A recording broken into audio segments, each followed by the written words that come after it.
2018 সন বুধবার জানুয়ারির 17 তারিখ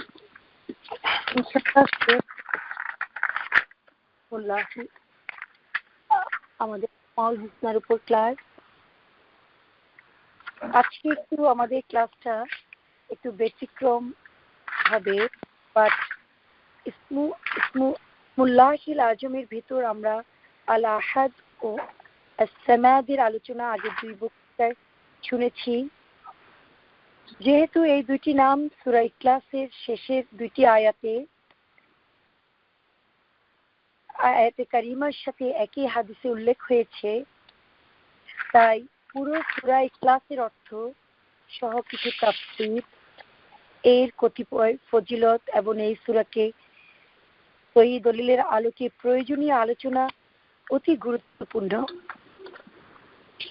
সম্পূর্ণ তাফসীর বিস্তারিত করতে গেলে সময়ের দরকার। শুধু আজকের ক্লাসের মাধ্যমে সংক্ষেপে উপকারী জ্ঞান নিতেই এই আলোচনার প্রেক্ষাপট সৃষ্টি হয়েছে। আসুন আমরা জেনে নিই এই সূরা কি গুরুত্বপূর্ণ বিষয় আমাদের জানতে হবে।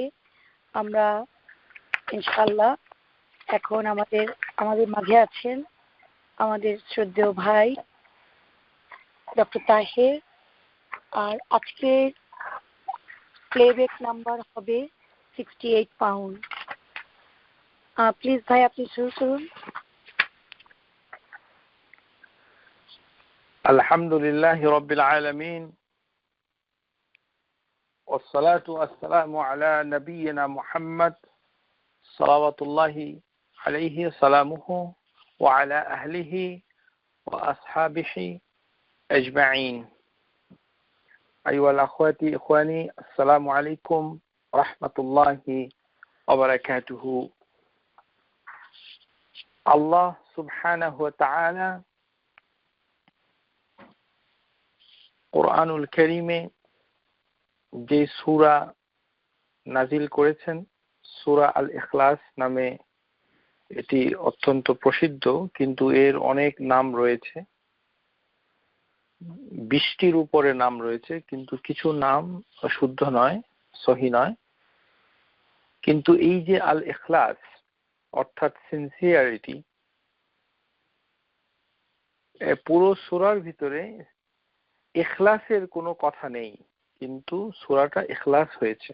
এর কারণ হচ্ছে যে এই সূরার ভিতরে এমন কিছু জিনিস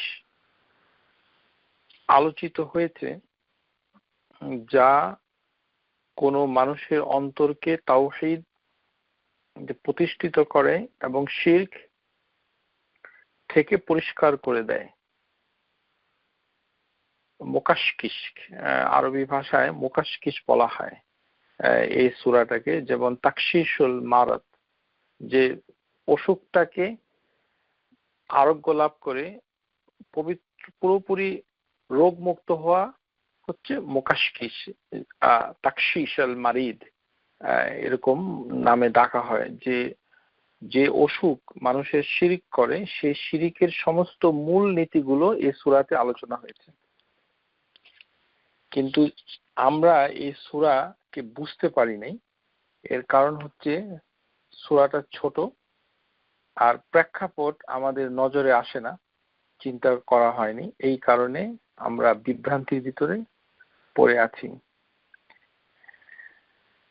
দুই ধরনের মুসলিম আমাদের সমাজে পাওয়া যায় এই সূরাকে কেন্দ্র করে। কিছু মুসলিম নরনারী, তারা এই সূরাকে এমন ভাবে কিছু জিনিসের প্রতি ব্যবহার করেন যেগুলোর দলিল হাদিস সহিহ হিসাবে পাওয়া যায় না, সেটাও জানতে হবে।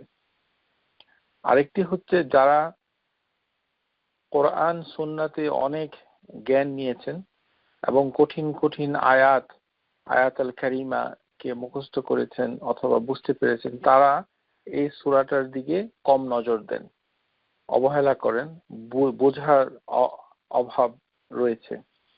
এই কারণে আমরা এই বিষয়ে কিছু আলোচনা করব।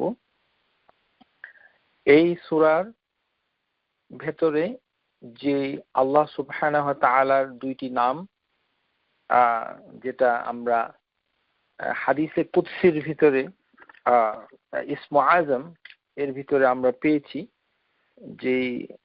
যে নামটুকুকে নবী সাল্লাল্লাহু আলাইহি ওয়াসাল্লাম বলেছেন যে এটি হচ্ছে ইসমুল আজম, আল্লাহুম্মা ইন্নী আসআলুক বিআন্নী আশহাদু আল্লা ইলাহা ইল্লা আন্ত আল আহাদু আস-সামাদু। তাহলে এই দুইটি নাম আমরা আলোচনা করেছি, আল আহাদু আস-সামাদু, আল্লাযী লাম ইয়ালিদ ওয়া লাম ইউলাদ ওয়া লাম ইয়াকুন লাহু কুফুয়ান আহাদ। এই পর্যন্ত হচ্ছে ইসমুল আজম। এই বর্ণনার ভিতরে দেখা যাচ্ছে যে এই সূরার শেষের দুইটি আয়াত তেল কারিমা এই ইসমে আজমের ভিতরে চলে এসেছে।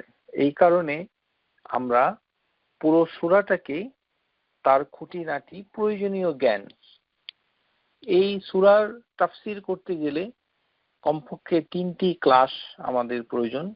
আমরা এত বিস্তারিতভাবে করব না, যেহেতু এই অনুষ্ঠান তাফসীরের কোনো মাহফিল নয়, বরঞ্চ ইসমুল আজম আল্লাহর বড় বড় নামগুলো এই পর্যায়ে আমরা শিখছি। এই কারণে আমরা প্রাসঙ্গিকভাবে এই সূরাটাকে আবারও একটু দেখে রিভিশন দিব বিইজনিল্লাহি তাআলা। সূরাটা শুরু হয়েছে কুল এই শব্দে। এই শব্দ হচ্ছে আমর, এটি হচ্ছে আদেশমূলক শব্দ।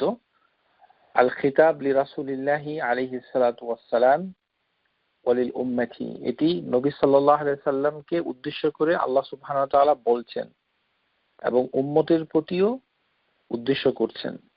যখনই কোরআনুল কারীমে কোনো আয়াতে কারিমা সামনে কুল থাকে, তখন এটা দিয়ে দুটো জিনিস বোঝায়।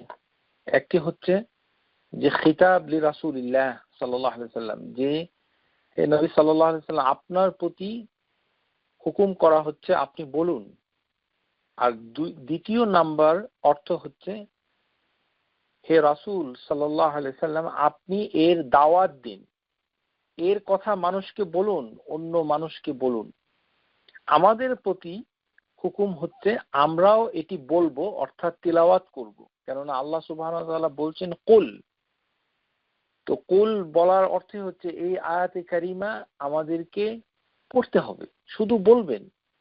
বলাটাও আল্লাহর একটা হুকুমকে অনুসরণ করা হয়। এটি একটি ভুল ধারণা সব সময় আমরা করে থাকি যে কোরআনের শুধু বললে সওয়াব হবে না, এটি ঠিক নয়। শুধু বললেই, শুধু তিলাওয়াত করলেই এর একটি হক আদায় হয়ে যাচ্ছে, কারণ আল্লাহ সুবহানাহু ওয়া তাআলা বলছেন কুল, বলো, সুতরাং আমরাও বলবো। দ্বিতীয় হুকুম যেটা, সেটা হচ্ছে এটার দাওয়াত দিতে হবে, এটার দিকে মানুষকে ডাকতে হবে। তো এই যে সূরা, এই সূরার আরেকটি নাম হচ্ছে সূরা আত-তাওহীদ। তাহলে এই পুরো সূরাটাতে তাওহীদের কথাবার্তা আছে। সুতরাং এই সূরার দিকে দাওয়াত দেওয়ার অর্থ হচ্ছে তাওহীদকে দিকে মানুষকে আহ্বান করা, ডাকা। তাহলে আমরা বুঝতে পারলাম কুল শব্দটার অর্থ এবং এটা দিয়ে কি বোঝাচ্ছে। তারপর কুল শব্দটার পর এসেছে হুয়া। এই যে হুয়া, এটি হচ্ছে দামির শান, এটি হচ্ছে একটা প্রনাউন, কিন্তু এই ক্ষেত্রে প্রনাউনটা আশান, মানে খুব মর্যাদাপূর্ণ একটি প্রনাউন। কুল হুয়া, তারপরে এসেছে হচ্ছে আল্লাহু। যে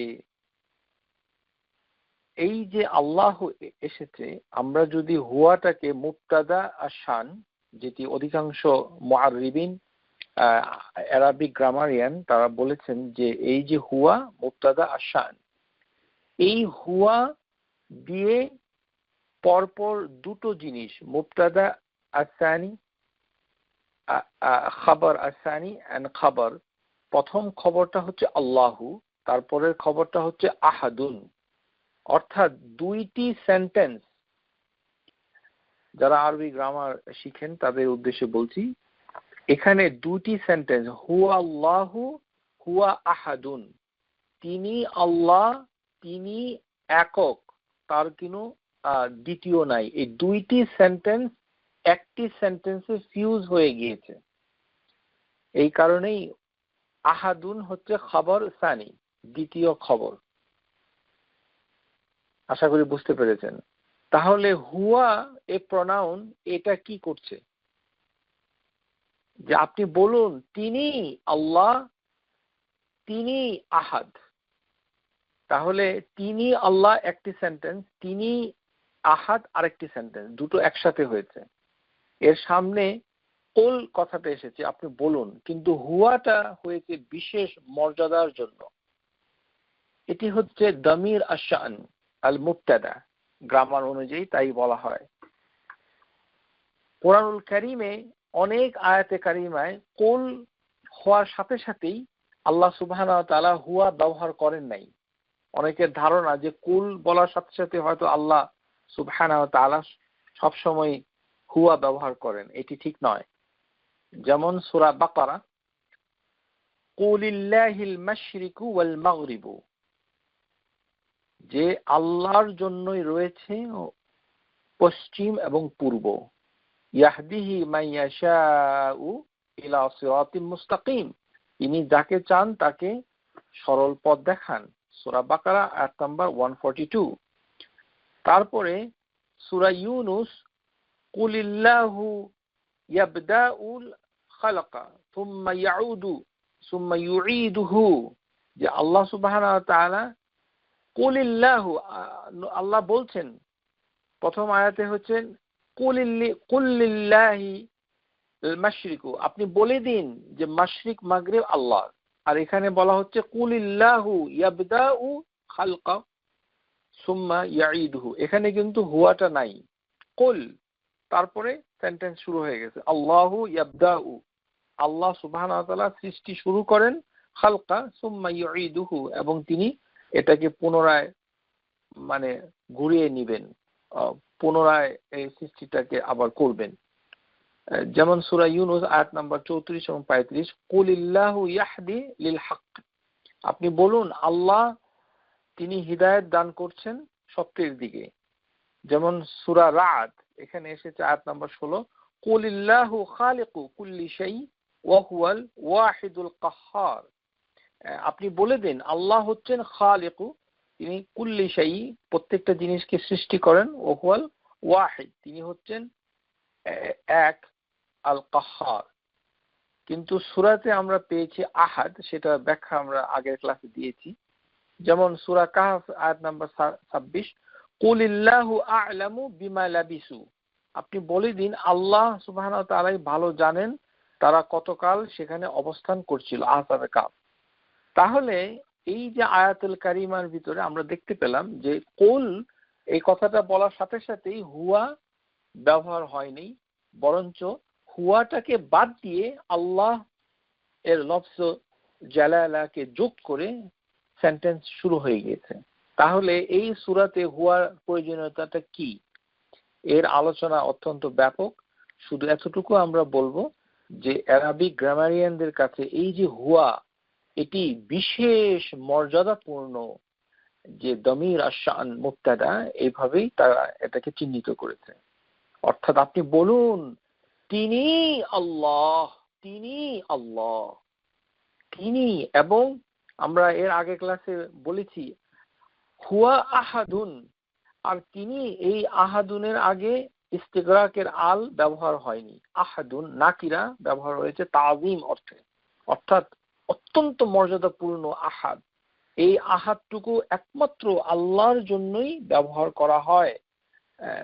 মুতাওয়াহিদু বিজালালিহি ওয়া আযিমাতিহি, তার গৌরব এবং গরিমায় এবং রাজকীয়তায়, জালাল এবং বরত্বে, এটিকে তার কোনো লাহু মিসলাহু, তার কোনো উদাহরণ নাই, ওয়ালাইসা লাহু শারিক, এবং তার কোনো শরিকানা নাই, বাল হুয়া মুতাফাররিদু বিল জালালি ওয়াল আযীম আযজা ওয়া জাল। তারপরে তাহলে আমরা দেখতে পাচ্ছি যে হুয়া কথাটা অত্যন্ত গুরুত্বপূর্ণ। সুতরাং আল্লাহর পরিচিতি দেওয়ার আগে বলা হচ্ছেন তিনি আল্লাহ, তিনি আহাদ। এইরকম একটি বাক্য আল্লাহ সুবহানাহু ওয়া তাআলা অন্য কোনো আয়াতে কারিমায় ব্যবহার করেন নাই। কেননা এখানে আহাদ শব্দটুকু যে এসেছে, এই আহাদ অ্যাফার্মেটিভ পজিটিভ অর্থে ব্যবহৃত হয়েছে। সাধারণত আহাদকে নাফি অর্থে ব্যবহার হয় কোরআনুল কারীমের ভিতরে। এর উদাহরণ এই সূরাতেই রয়েছে। এই যে পরের যে আহাদ, ওয়ালাম ইয়াকুন লাহু কুফুয়ান আহাদুন, ওই আহাদ কিন্তু আল্লাহ নয়। এখানে বুঝতে ভুল করবেন না, একটু গ্রামার শেখা যাদের হয়েছে তারা তাদেরকে দৃষ্টি আকর্ষণ করে বলছি। ওয়ালাম এখানে নাফি করেছে যে নেগেটিভ অর্থে, ইয়াকুন লাহু, এই যে লাহু হচ্ছে আল্লাহ, এটা আসলে বাক্যের রীতি অনুযায়ী হওয়ার কথা ছিল ওয়ালাম ইয়াকুন আহাদুন কুফুয়ান লাহু। কিন্তু আল্লাহ সুবহানাহু ওয়া তাআলা আলহাম আউয়ালান, যে আল্লাহ সুবহানাহু ওয়া তাআলাকে বোঝানো হচ্ছে লাহু। এই লাহু দিয়ে এটিকে বোঝানো হচ্ছে যে আল্লাহ, যে এখন এই লাহু হচ্ছেন আল্লাহ, তার নামটুকু যেহেতু আল্লাহ উনি বেশি গুরুত্বপূর্ণ, এই কারণে আল্লাহ লাহুটা আগে এসেছে। কুফুয়ান হচ্ছে সমকক্ষ, অর্থাৎ সমমর্যাদা, সমভাবে সম্মানিত। আর পরে এসেছে আহাদুন, অর্থাৎ কেউ না, আহাদুন। এই আহাদ আর আগের আহাদ দুটোর বানান কিন্তু একই রকম, নাকিরা হিসাবে আছে আহাদুন, পরেরটাও আছে আহাদুন, কিন্তু প্রথমটা হচ্ছে আল্লাহ সুবহানাহু ওয়া তাআলা। এর ব্যবহার হচ্ছে একমাত্র কোরআনুল কারীমে এই জায়গায়। আর পরের আয়াতের আহাদ একই বানান একই রীতি, কিন্তু সেটা অর্থ হচ্ছে অন্য কেউ নন, কেউ না, মানে কোনো কিছুই মানে তার সাথে মানে সমকক্ষ হবে না। কুফু ও এই যে শব্দটুকু কাফ ফা ওয়াও তারপরে হামজা, কিন্তু এখানে আল্লাহ সুবহানাহু ওয়া তাআলা যেভাবে দিয়েছেন, এখানে ওয়াও লেখে তার উপরে হামজা দ্বারা লেখা হয়েছে কোরআন কারিমাতে। কুফুয়ান এর এক বচন এবং বহু বচন হচ্ছে আকফাউ কিফাউন, সমতুল্য, সমকক্ষ, মর্যাদায় সমভাবে সম্মানিত। অর্থাৎ এরকম কোন সমকক্ষ কেউ নেই। আহাদুন, তাহলে আমরা বুঝতে পারলাম যে এই আহাদ মানে হচ্ছে কেউ, কোনো ব্যক্তি, কোনো মানে কোনো কিছুই কেউই তার সমকক্ষ নেই, কেউ হবে এখানে আহাদ। এটি সাধারণত বস্তুর উপরে বসে না, অর্থাৎ কোনো ব্যক্তির উপরে এটি আরোপিত হয়। আমরা গত ক্লাসে আহাদ ক্লাসে আলোচনা করেছি। ওয়ালা ইউশরিক, যেহেতু সূরা কাহফে এসেছে ওয়ালা ইউশরিক বিইবাদাতি রব্বি আহাদা, যে যেন মানে ইবাদতের ক্ষেত্রে রবের সাথে কাউকে শরীক না করে। আহাদা, কোনো কাউকে, কোনো ব্যক্তি, কোনো ইভেন গোপন শিরিক থেকেও যেন সে মুক্ত থাকে, আহাদা। এই কারণে ওখানেও আহাদা ব্যবহার হয়েছে। সুতরাং আহাদুন একটি জায়গায় আল্লাহ সুবহানাহু ওয়া তাআলার নাম হিসেবে ব্যবহার হয়েছে, সেটি হচ্ছে প্রথম আয়াতে। সেই কারণেই আল্লাহ সুবহানাহু ওয়া তাআলা তার মর্যাদাকে বুলন্দ করার জন্য প্রথমেই হুয়া ব্যবহার করেছেন।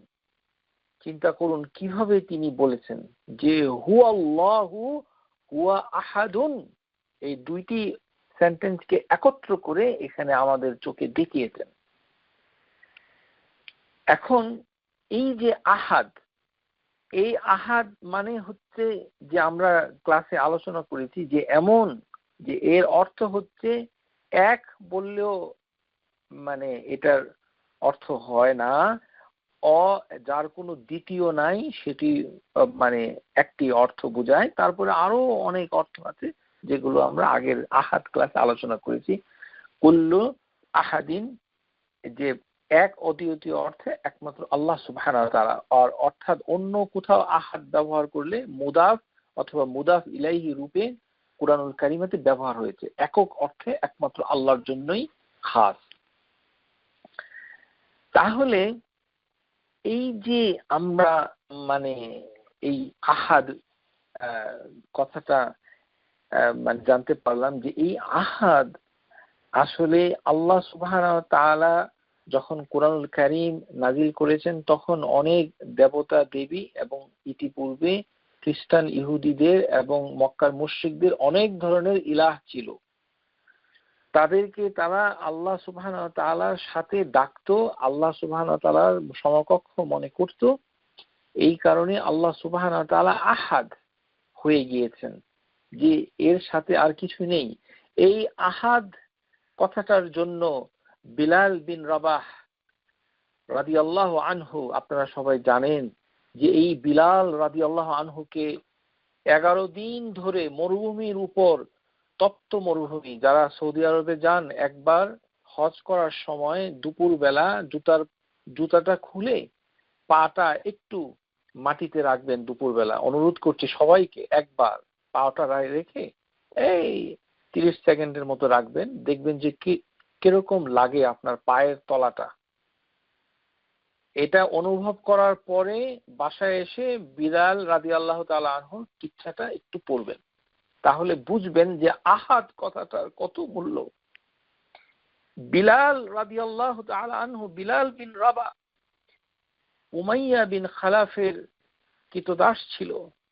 তাকে পাথর দিয়ে উত্তপ্ত মরুভূমিতে রেখে দেওয়া হতো, তার উপরে পশুর চামড়া দিয়ে ঢেকে দেওয়া হতো। তাকে উমাইয়া বিন খালাফ, মক্কার মুশরিক নেতা, তাকে বলতো যে তুমি বলো লাত উজ্জা উজ্জা, লাত আল্লাত আল উজ্জা, এই দুটি হচ্ছে তোমার ইলাহ, ইলাহাইন। তখন সে বলতো না, আহাদ আহাদ।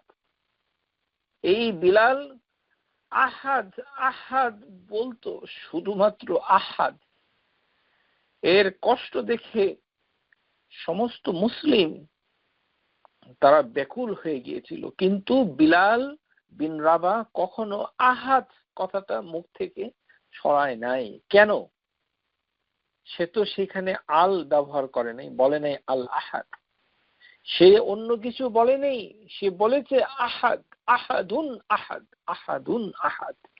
সেই বিলালকে 11 দিন প্রচন্ড কষ্ট মানে এই পাওয়ার পর, অত্যাচার করার পর তার উপরে পাথর দিয়ে রাখা হতো, গরম পাথর, মানে পাথর এমনি সূর্যের গরম, তো কয়েকটা সেকেন্ড পা রাখা যায় না, সেখানে একটা মানুষকে তারা মানে অর্ধনগ্ন করে তার উপরে পাথর চাপা এবং পশুর চামড়া দিয়ে ঢেকে তার উপরে নৃত্য করতো, এমন ভাবে কষ্ট দিত। সেই বিলাল যখন বলতো আহাদ আহাদ, তখন অন্য মুসলিমরা বলতো যে তুমি বলতে থাকো আহাদ, থেমো না।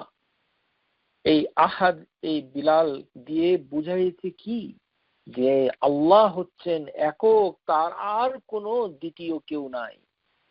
তোমাদের সে লাত আল্লাত উজ্জা অথবা মানাত হুবুল এই ধরনের কোনো ইলাহ তার সাথে নাই, তিনি এককভাবে, তার সাথে কেউ থাকতে পারে না, তিনি হচ্ছেন আহাদ আহাদ।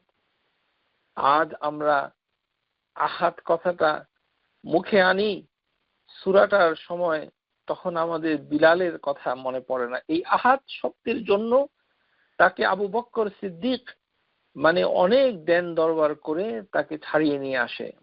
কোন কোন রিওয়ায়াতে এসেছে যে আবু বকর সিদ্দিকের নিজের 3টি মানে কৃতদাস দিয়ে, ওই পুরুষ কৃতদাস এবং তার ওয়াইফ এবং তার সাথে মেয়ে, 3 জনের কে এক্সচেঞ্জ করে বিলালকে দাসত্ব থেকে মুক্ত করা হয়।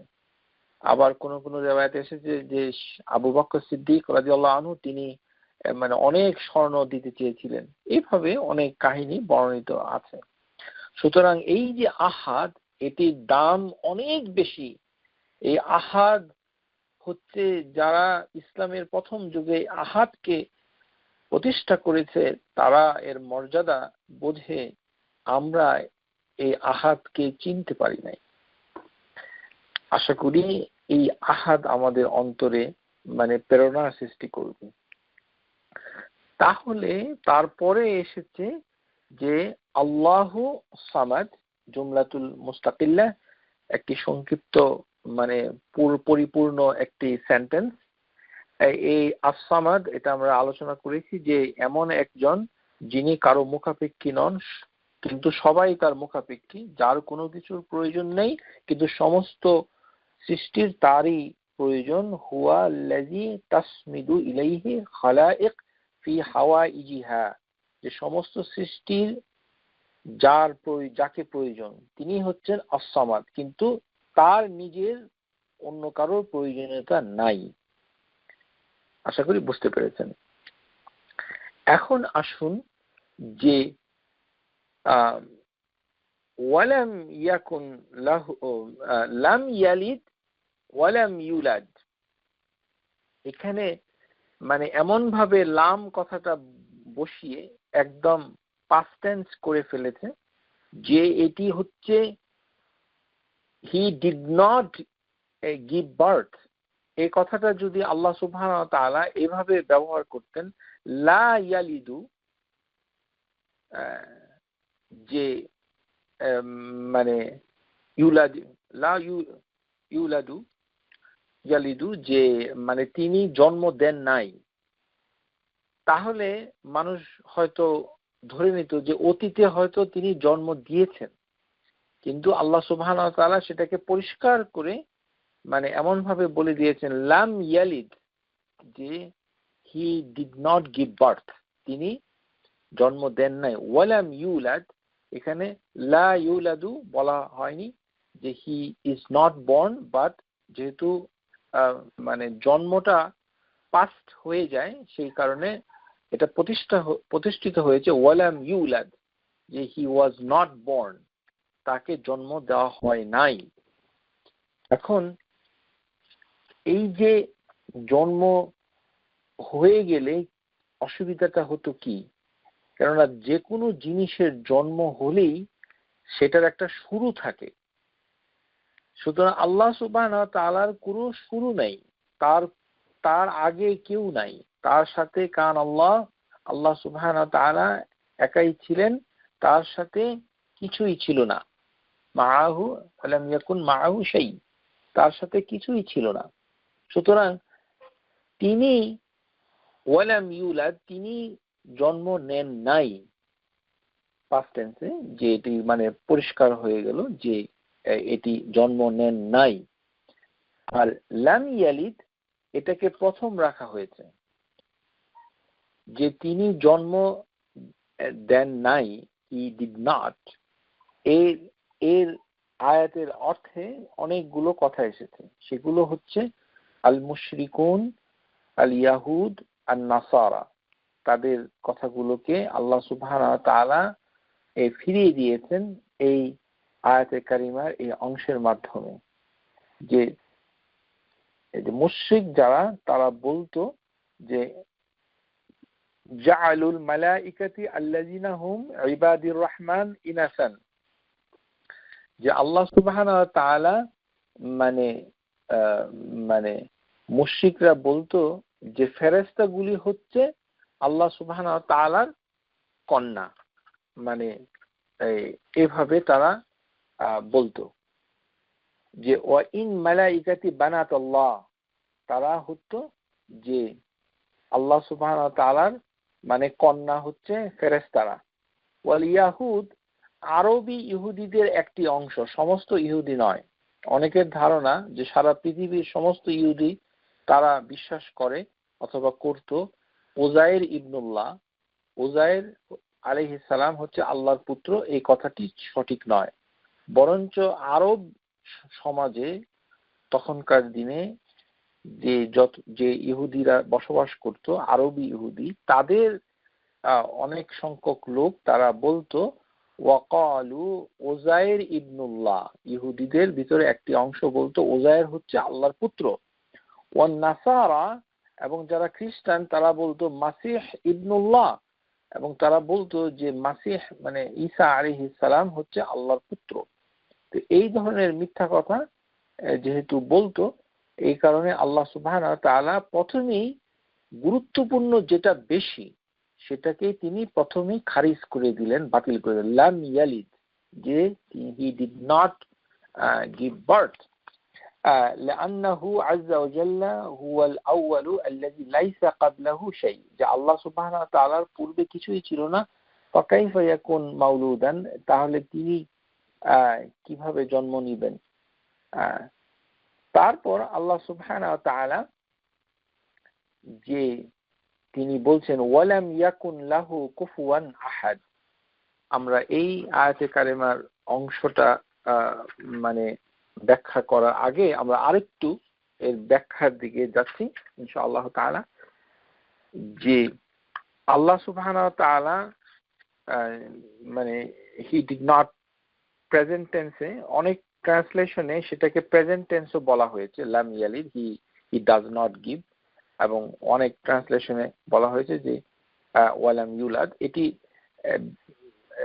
মানে অনুবাদের ক্ষেত্রে কিছুটা পার্থক্য হয়েছে বিভিন্ন হবে। যাই হোক, যে এখানে যে জিনিসটা পরিষ্কার হয়েছে, he does not have any child, parent, spouse. এই কারণে মুজাহিদ তাবিঈন আল কাবীর তিনি এই আয়াতের ব্যাখ্যায় আরেকটি আয়াত দিয়ে তিনি ব্যাখ্যা করেছে, ইবনে কাসির সেটাকে কোট করেছেন। বাদিউস সামাওয়াতি ওয়াল আরদ আন্না ইয়াকুনু লাহু ওয়ালাদুন ওয়া লাম তাকুন লাহু সাহিবাতুন ওয়া খালাকা কুল্লা শাই, যে তিনি হচ্ছেন বাদিউস সামাওয়াতি ওয়াল আরদ, হেভেন এবং পৃথিবীর অরিজিনেটর, এবং তার কিভাবে সন্তানাদি থাকবে, বিকজ কারণ হচ্ছে ওয়ালাম তাকুন লাহু সাহিবা, তার কোনো স্ত্রী নাই এবং তিনি সবকিছুকে তৈরি করেন। তাহলে এই কথা দিয়ে বোঝাচ্ছে যে তার সমকক্ষ কেউ নাই। এখানে বিভিন্ন আয়াতে এসেছে ওয়াকালু ইত্তাখাযুর রহমান ওয়ালাদা, যে তারা বলছে যে রহমান একটি আর রহমান মানে ছেলে হিসাবে নিয়েছেন, লাকাদ জিতুম শিয়া ইদ্দা, এবং তারা একটি জঘন্য কাজ করেছেন। এবং আমরা সবাই জানি যে এই অপরাধে আল্লাহ সুবহানাহু ওয়া তাআলা এত রাগ করেন যে এই কথাটা বললে, আমরা কেউ যদি এটা বলে ফেলে, ওয়ামা ইয়ামবাগি লিররহমানি আন ইয়াত্তাখিযা ওয়ালাদা, আল্লাহর জন্য সন্তান গ্রহণ করা শোভনীয় নয়, সূরা মারইয়াম। কুল ইন কানা লিররহমানি ওয়ালাদুন ওয়া আনা আউয়ালুল আবিদিন, আপনি বলুন হে নবী, যদি রহমানের কোনো সন্তান থাকতো তাহলে আমি হতাম আলহামদুলিল্লাহ রাব্বিল আলামিন প্রথম ইবাদতকারী। ক্বালু ইত্তাখাযাল রহমান ওয়ালাদা, তারা বলল রহমান আর রহমান সন্তান গ্রহণ করেছেন। আন দাউ লিররহমানি ওয়ালাদা, তারা রহমানের জন্য সন্তানের দাবি করে, মানে কেউ বলেছে, কেউ দাবি করেছে, কেউ বলেছে তিনি গ্রহণ করেছেন, এই নানান শব্দে কথাগুলো এসেছে। আল্লাহ সুবহানাহু ওয়া তাআলা বলছেন ফালা তাজআলু লিল্লাহি আনদাদান, যে আল্লাহ সুবহানাহু ওয়া তাআলার সমকক্ষ কাউকেই নির্বাচন করো না। ওয়া আনতুম তা'লামুন, তোমরা জানো যে আল্লাহর কোনো শরীক নাই। ফালা তাদরিবু লিল্লাহি আমসালা, আল্লাহ সুবহানাহু ওয়া তাআলা সমতুল্য দৃষ্টান্ত তোমরা পেশ করো না। ইন্নাল্লাহা ইয়ালামু ওয়া আনতুম লা তা'লামুন, তিনি সবকিছু জানেন, তোমরা জানো না। কুলিল হামদুলিল্লাহিল্লাযী লাম ইয়াত্তাখিয ওয়ালাদা, যে আল্লাহ সুবহানাহু ওয়া তাআলার প্রশংসা যে তিনি কাউকে পুত্র হিসাবে গ্রহণ করেন নাই। তাহলে এই যে কথাগুলো, এই কথাগুলোকে আমাদের বর্তমান পৃথিবীতে কারা এটা বলছে খ্রিস্টান সম্প্রদায়, যাদের প্রতি মানে তারা যখন এই কথাটা বলে তখন আমরা মুসলিম হিসাবে আমরা কি কিন্তু কিছুই বুঝি না, আমরা তাকিয়ে থাকি আমি এখানে আমাদের উত্তর আমেরিকার মুসলিম ভাই বোনদেরকে অনুরোধ করছি যে জিনিসটা কিন্তু হাসি ঠাট্টার বিষয় নয়, আপনার আনন্দ পাওয়ার বিষয় নয়, অথবা কেয়ারলেস যা বলছে কি হবে আর, তারা তো খুব সুন্দর, অবশ্যই তারা অনেক ভালো, এবং তাদের আচার আচরণ সহযোগিতা না পেলে আমরা উত্তর আমেরিকায় আসতে পারতাম না। অবশ্যই তাদের দুনিয়াবি অনেক উপকারিতা এবং সহমর্মিতা আমরা ভোগ করছি, কিন্তু তাদের ওই যে কথা, এটি কিন্তু অত্যন্ত জঘন্য হিসাবে আপনাকে মানতেই হবে। কোনো উত্তম উত্তম কোনো পুরুষ, উত্তম কোনো মানে মানে ব্যক্তি যে জঘন্য কাজ করতে পারে না তা কিন্তু না। আমরা দেখেছি সূরা ইউসুফে আল্লাহ সুবহানাহু ওয়া তাআলা ইয়াকুব আলাইহিস সালামের ছেলেরা কত ভালো নবীর ছেলে, যাদের দাদাও নবী ছিলেন, ইসহাক তার পুত্র, ইয়াকুব তার ভাই একজন রাসূল নবী, অর্থাৎ এরকম একটি সংসারে ওই ছেলেগুলো কিভাবে আরেক ভাইকে খুন করার জন্য কুয়াতে ফেলে দিল। তাহলে উত্তম ব্যক্তিদের ভিতরে জঘন্য কাজ হতে পারে, সেটা ভাবতে হবে। এদেশের খ্রিস্টান সম্প্রদায় উত্তর আমেরিকার, তারা অবশ্যই মানবিক দিক থেকে এবং সামাজিক দিক থেকে অত্যন্ত উন্নত মানের আচরণে অভ্যস্ত, এবং আমরা তার ফল ভোগ করছি, এতে কোনো সন্দেহ নাই, আমরা তার জন্য কৃতজ্ঞতা প্রকাশ করছি। কিন্তু ধর্মীয় ওই যে পয়েন্ট, যেখানে তারা বলছে যে মানে জিসাস ইজ মানে সান অফ গড, এই যে কথাটা বলছে, অথবা তিনের একজন, ফাদার, হোলি গোস্ট এন্ড সান, অথবা ফাদার অথবা সান এন্ড দি মারিয়াম, এইভাবে আমরা আলোচনা করেছি। লাকাদ জিতুম শাইআন ইদ্দা, এটি অত্যন্ত টেরিবল ইভিল, এটি অত্যন্ত জঘন্য। কেননা আল্লাহ সুবহানাহু ওয়া তাআলা এই কথাটা শোনার সাথে সাথে তিনি এত রাগ হন, তাকাদুস সামাওয়াতু ইয়াতাফাত্তারনা মিনহু ওয়া তানশাক্কুল আরদু ওয়া তাখিরুল জিবালু হাদ্দা, যে আল্লাহর রাগে, আল্লাহ সুবহানাহু ওয়া তাআলা যেভাবে তিনি রাগ করেন এই কথাটা শুনে, তাতে হেভেন এগুলো টুকরো টুকরো হয়ে ছিঁড়ে পড়তে চায়, পৃথিবী ফেটে যেতে চায়, পাহাড় মানে ধ্বংস হয়ে যেতে চায়, যে তারা এই কথাটা কিভাবে বলে, আন দাউ লিররহমানি ওয়ালাদা, তারা বলছে।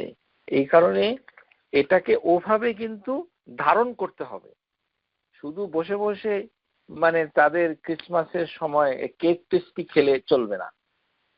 এটা মনে রাখতে হবে যে একটি জঘন্য একটি কথা কিছুক্ষণের ভিতরেই তারা বলবে অথবা আপনার সামনে বলছে, তখন আপনার উচিত সর্বান্তকরণে ওখান থেকে মানে যেমনি হোক ওটার থেকে চলে যাওয়া, ওটাতে মানে ওটার অংশ যতটুকু সম্ভব না পারার ব্যবস্থা করা, আল্লাহর কাছে পানাহা চাওয়া এবং ইস্তেগফার করা, যে এত বড় একটি জঘন্য হে আল্লাহ আমাদের সামনে ঘটছে, তারা বলছে আমরা কিছুই করতে পারছি না।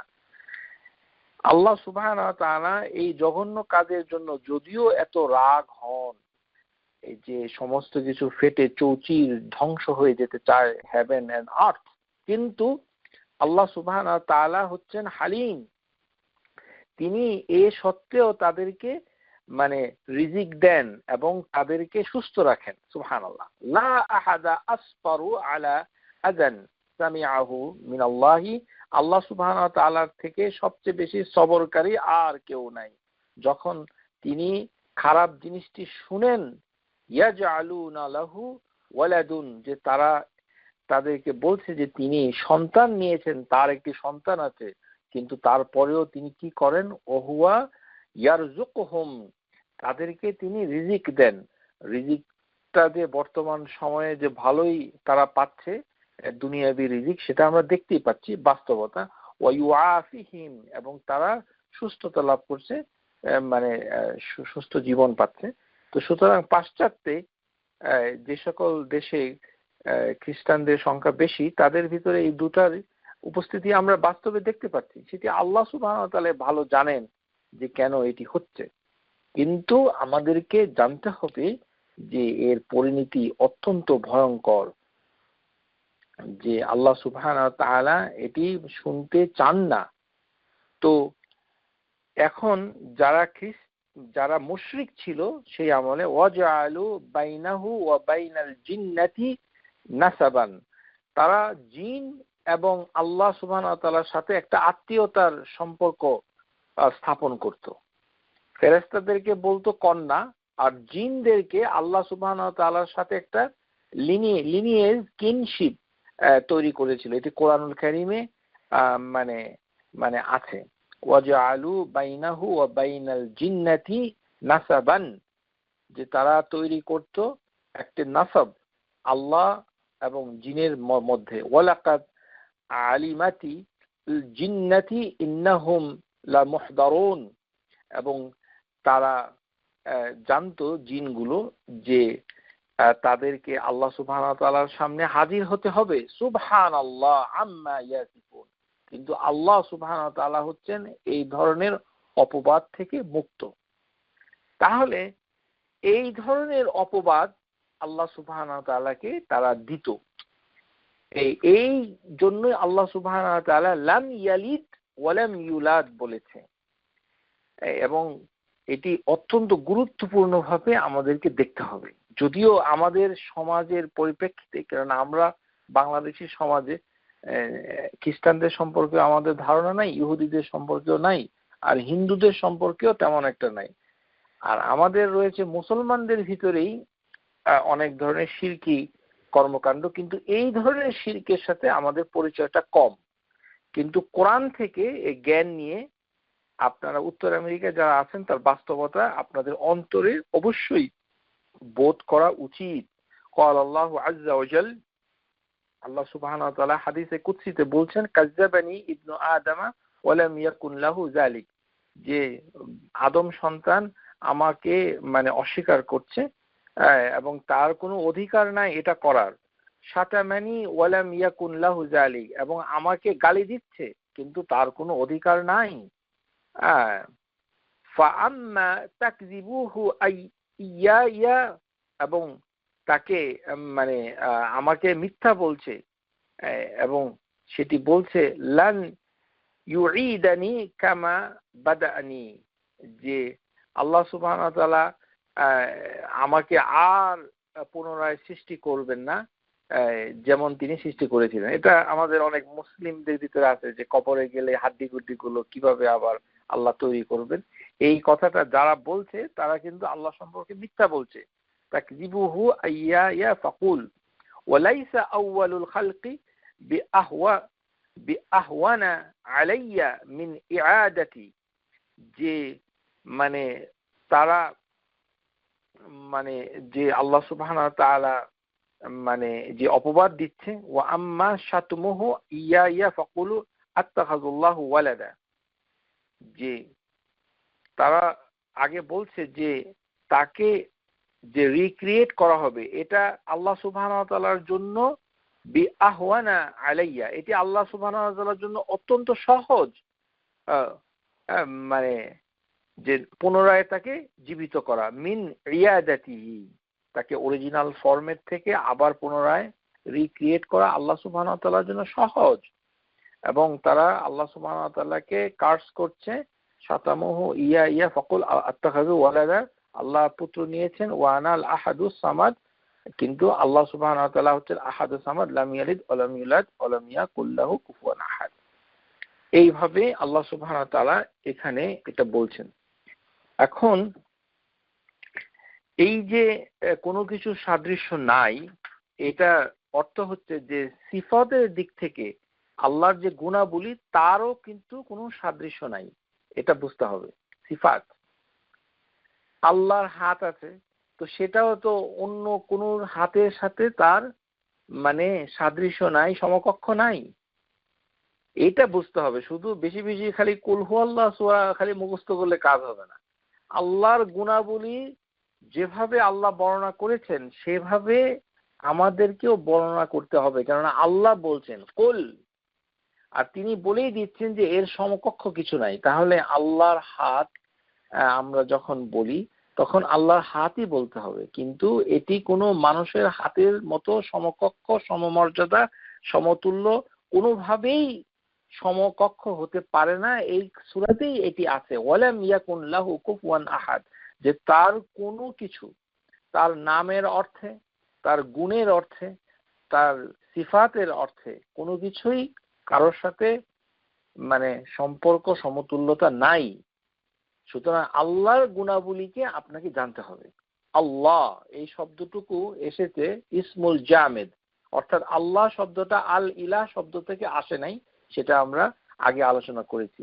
এটি আগে থেকে ইসমুল জামেদ, অর্থাৎ এই শব্দটাকে অবিভাজ্য, আল ইসমুন আল্লাযী লাম ইউখায মিন গায়রিহি, এমন একটি নাম যে নামটা অন্য কোনো নাম থেকে নেওয়া হয় না, যেমন রাজুল, আরদুন ইত্যাদি। তাহলে আরেকটি হচ্ছে ইসমুল মুশতাক, মানে ডেরাইভড নেম। আল ইলাহ যদি হতো তাহলে এটি ইয়া হরফুন নিদা যোগ করলে ইয়া ইলাহ হয়ে যেত, কিন্তু আল ইলাহ কথাটা দিয়ে আল্লাহ শব্দটা তৈরি হয় নাই, কেননা এটি মুশতাক নয়। ওয়াহুয়া মা আখাযু মিন গায়রিহি, যেমন কোনো কিছুকে নেওয়া হলো, যেমন ফাইল, মাফউল, মুবালাগা, তাফদিল, এই ধরনের শব্দ মুশতাক, ডেরাইভড। কিন্তু এখানে আল্লাহ শব্দটা আল ইলাহ থেকে হয়নি, কেননা ইয়া আল্লাহ আমরা যখন বলি তখন আলটা ঠিক থাকে। আর আল্লাহ সুবহানাহু ওয়া তাআলা যদি বিদেশি শব্দ হয় তাহলে এটি মানে মামনু মিনাস সারফ, যে এর সাথে কাসরা, দম্মা এগুলো ব্যবহার করা যেত না। কিন্তু আমরা দেখতে পাচ্ছি লিল্লাহি এখানে কাসরা ব্যবহার করা হচ্ছে, কারণ এটি মুআররাব, মানে আগে থেকেই আরবিতে চলে এসেছে। সুতরাং আল্লাহ শব্দটা সমস্ত ভাষায় আল্লাহ হিসাবেই আছে। আশা করি বুঝতে পেরেছেন। এখন আরেকটি বিষয় হচ্ছে, আল্লাহ সুবহানাহু ওয়া তাআলা কখনো এককভাবে বলেছেন, আবার কখনো নাহনু বহুবচন ব্যবহার করেছেন। আল্লাহ সুবহানাহু ওয়া তাআলা যখন মানে ফার্স্ট পারসন হিসাবে কথা বলে, ইয়া ইয়া ফারহাবুন আয়াতের ভিতরে এসেছে যে আমার দিকেই ফিরে আসতে হবে, অথবা ইন্না, এটি হচ্ছে যে নিশ্চয়ই আমি, এটি নুন, এখানে একটি নুন এসেছে, নুনুত তাযীম, অর্থাৎ নিশ্চয়ই আমি, নুনুন তাযীম, এটি ব্যবহার হয়েছে। নাহনু যখন ব্যবহার হয় ফার্স্ট পারসন, তখন অনেক সময় প্লুরাল ব্যবহার হয়, নাহনু প্লুরাল ফার্স্ট পারসনে ব্যবহার হয়, আনতা সেকেন্ড পারসন, হুয়া থার্ড পারসন। অন্য পারসন গুলোতে কখনো ওই প্লুরালটা ব্যবহার হয় না। এখানে নাহনু এটা ব্যবহার হচ্ছে যে প্লুরাল। এখন আল্লাহ সুবহানাহু ওয়া তাআলা কি বেশি, এখানে মানে একটু আলোচনা করে রাখলে ভালো হয় যে আল্লাহ সুবহানাহু ওয়া তাআলা আসলে এক, কিন্তু আল্লাহ সুবহানাহু ওয়া তাআলা বহু বচন কখনো কখনো ব্যবহার করেন। এটি করেন এই কারণে, এটি হচ্ছে আদ-দাল্লাতু আলা আযীমা, যেমন মানে যখন তিনি মানে বিশেষ ভাবে কোনো কথা বলেন না, কিন্তু তিনি তার আরশের উপরে সমাসীন থাকা অবস্থায় সমস্ত মাখলুককে অ্যাড্রেস করে সাধারণভাবে যখন কথা বলেন সেটা গুরুত্ব দিয়ে বলেন, কেননা তার আযীমা, তার মাহাত্ম্য, তার বড়ত্বের খাতিরে তখন তিনি প্লুরাল শব্দটা ব্যবহার করেন। যেমন বলছেন ইন্না ফাতাহনা লাকা ফাতহান মুবিনা, হে নবী আমরা আপনাকে একটি বিজয় দিয়েছি। ফাতাহনা এখানে প্লুরাল ব্যবহার হয়েছে। ইন্না আ'তাইনাকা আল কাউসার, যে আমরা আপনাকে দিয়েছি আল কাউসার, তাহলে এখানে বহুবচন ব্যবহার হয়েছে। ওয়াস সামাউ বানাইনাহা, তো এখানে যে হেভেন গুলো আমরা তৈরি করেছি, তো এরকম ওয়াল আরদু ফারাশনাহা, আমরা এই পৃথিবীকে বিছিয়ে দিয়েছি। এই যে প্লুরাল, এটি যখন আযীম, যখন তার কিবরিয়া, তার গর্ব, আল্লাহ সুবহানাহু ওয়া তাআলার মর্যাদা এবং রাজকীয়তা, এইগুলো বোঝানোর সময় তিনি এই মানে প্লুরাল ব্যবহার করেন, ইরাদাতুল তাযীম। কিন্তু যখন আল্লাহ সুবহানাহু ওয়া তাআলা কাউকে পিন পয়েন্ট করেন, বিশেষভাবে কাউকে বলেন, তখন তিনি কা ব্যবহার করেন। তখন আর মানে তিনি একক হিসাবে আসেন, অথবা ইন্নানি, আনা এই শব্দ ব্যবহার করেন। বিশেষ করে যখন বলেন তখন এটি হচ্ছে কুরবাতুল্লাহ তাআলা, আল্লাহর নৈকট্য। আল্লাহ সুবহানাহু ওয়া তাআলা আল কারব, যে যখন তিনি নৈকট্যতার কে ইঙ্গিত করেন, অথবা কাউকে অত্যন্ত ভালোবেসে নির্বাচিত করেন, ভালোবাসেন, তিনি যখন রাগ হন, ক্রোধান্বিত হন, তখনও তিনি এক বচনে কথা বলেন। আমরা উদাহরণ গুলো কোরআন কারিমে পাচ্ছি। যেমন তিনি যখন মুসা আলাইহিস সালামকে বলছেন, ওয়া আনা ইখতারতুকা ফাসতামি' লামা ইউহা, যে আমি তোমাকে নির্বাচন করেছি, অতএব মনোযোগ দিয়ে তোমার কাছে মানে শুনো, মানে ওহী নাযিল করছি। ইন্নানি আনাল্লাহ, নিশ্চয়ই আমি হচ্ছে আল্লাহ। এখানে আনা নাহনু ব্যবহার হয় নাই। লা ইলাহা ইল্লা আনা ফা'বুদুনি, আল্লাহ সুবহানাহু ওয়া তাআলা একান্তভাবে মুসার সাথে কথা বলছেন, সেখানে তিনি একক শব্দ, এক বচন ব্যবহার করছেন। এই কারণে যে ইলাহুকুম ইলাহুন ওয়াহিদ, তার মানে আল্লাহ হচ্ছেন একমাত্র ইলাহা, একক। এই কারণেই কুল হু আল্লাহু আহাদ, যে তার সাথে বিশেষ করে যখন তিনি বলেন, গুরুত্ব দিয়ে যখন তিনি তার একত্বকে প্রতিষ্ঠা করেন, তখন তিনি এক হয়ে যান। কিন্তু যখন তিনি মানে কোনো কিছু দান করেন, এবং সেটি যদি বিশেষ কোনো সৃষ্টি হয়, দান হয়, তখন তিনি মানে ইন্না নাহনু নাযালনাল কোরআন, যেমন আল্লাহ সুবহানাহু ওয়া তাআলা বলছেন আমরা কোরআন নাজিল করেছি। সো এখানে আমরা ব্যবহার করছেন। তো আতাইনাকা যখন আমরা ব্যবহার করছি, সেখানে বিশেষভাবে মর্যাদার জন্য ব্যবহার করছেন। কিন্তু যখন তিনি পছন্দ করেন কাউকে, যেমন আল্লাহ সুবহানাহু ওয়া তাআলাকে ডাকলে তিনি খুব পছন্দ করেন, সেখানে এক বচন ব্যবহার করছেন, কেননা তার নিকটতার জন্য, নৈকট্য। ওয়া ইযা সাআলাকা ইবাদি আন্নী ফাইন্নী কারীব, যে আমি হচ্ছে তার নিকটে। এখানে ফাইন্নানা কারীবুন এই কথা আল্লাহ বলেন নাই। আরেকটি উদাহরণ দিচ্ছি, যেমন সূরা কাহফে শুরুতে আল্লাহ সুবহানাহু ওয়া তাআলা নবী সাল্লাল্লাহু আলাইহি সাল্লামকে আবদি ব্যবহার করেছে, আমার বান্দা।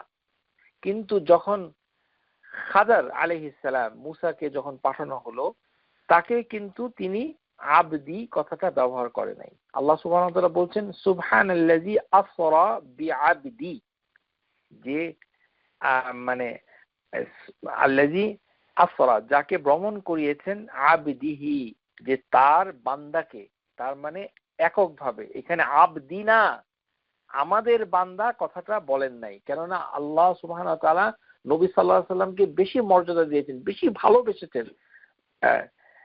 কিন্তু যখন তিনি খাজরের কথা বলছেন, তখন তিনি বলছেন ফাওয়াজাদা আবদান মিন ইবাদিনা, যে তোমরা হে মুসা তুমি গিয়ে পাবে আবদান, একটি বান্দা, মিন ইবাদিনা, আমার বান্দাদের থেকে একজন।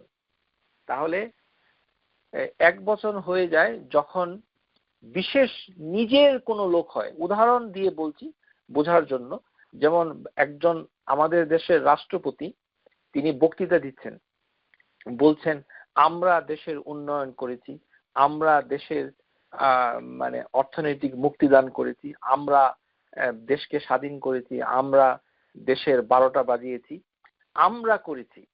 এটা মর্যাদার ক্ষেত্রে তারা এটা বলে।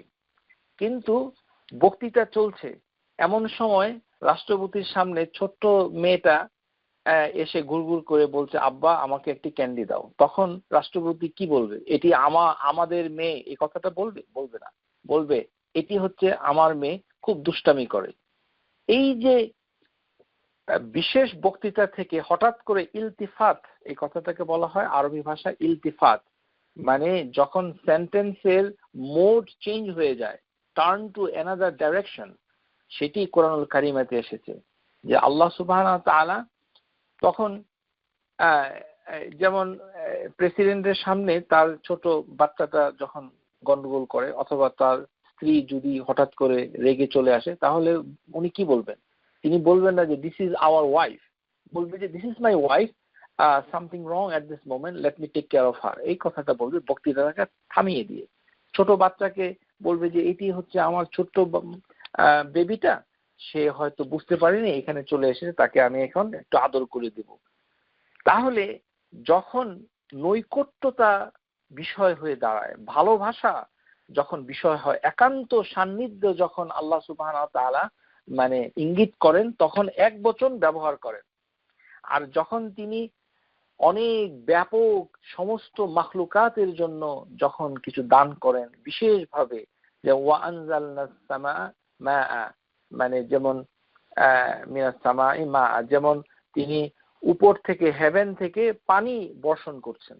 তাহলে ওয়াকানা আরশুহু আলাল মা, যে আরশ হচ্ছে পানির উপর, তাহলে উপর থেকে পানি আসা, এটির একটি মাহাত্ম্য রয়েছে। এই কারণে বহুবচন ব্যবহার করেছেন। আশা করি বুঝতে পেরেছেন যে এই বহুবচনের মাধ্যমে আল্লাহ দুটো বুঝায় না, বরঞ্চ আল্লাহ সুবহানাহু ওয়া তাআলা একজন।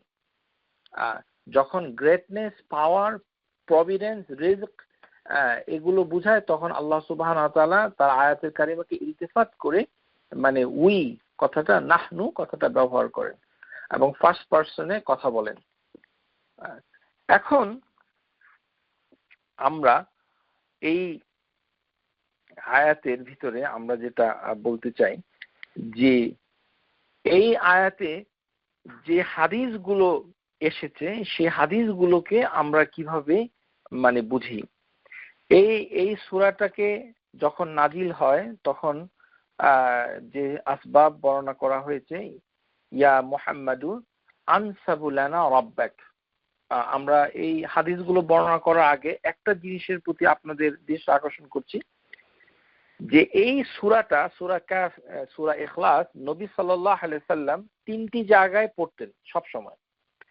সুন্নাতুল মাগরিব, সুন্নাতুল ফজর ও রাকাতাই তাওয়াফ, এবং তিনি বেতেরের নামাজে পড়তেন এই সূরা ইখলাস, কুল হুয়াল্লাহু আহাদ। এটা হাদিস দ্বারা প্রমাণিত। তাহলে ফজরের সুন্নাহ, মাগরিবের সুন্নাহ এবং তাওয়াফের পরে যে 2 রাকাত নামাজ সেখানে পড়তেন, এবং বেতেরের নামাজে পড়তেন।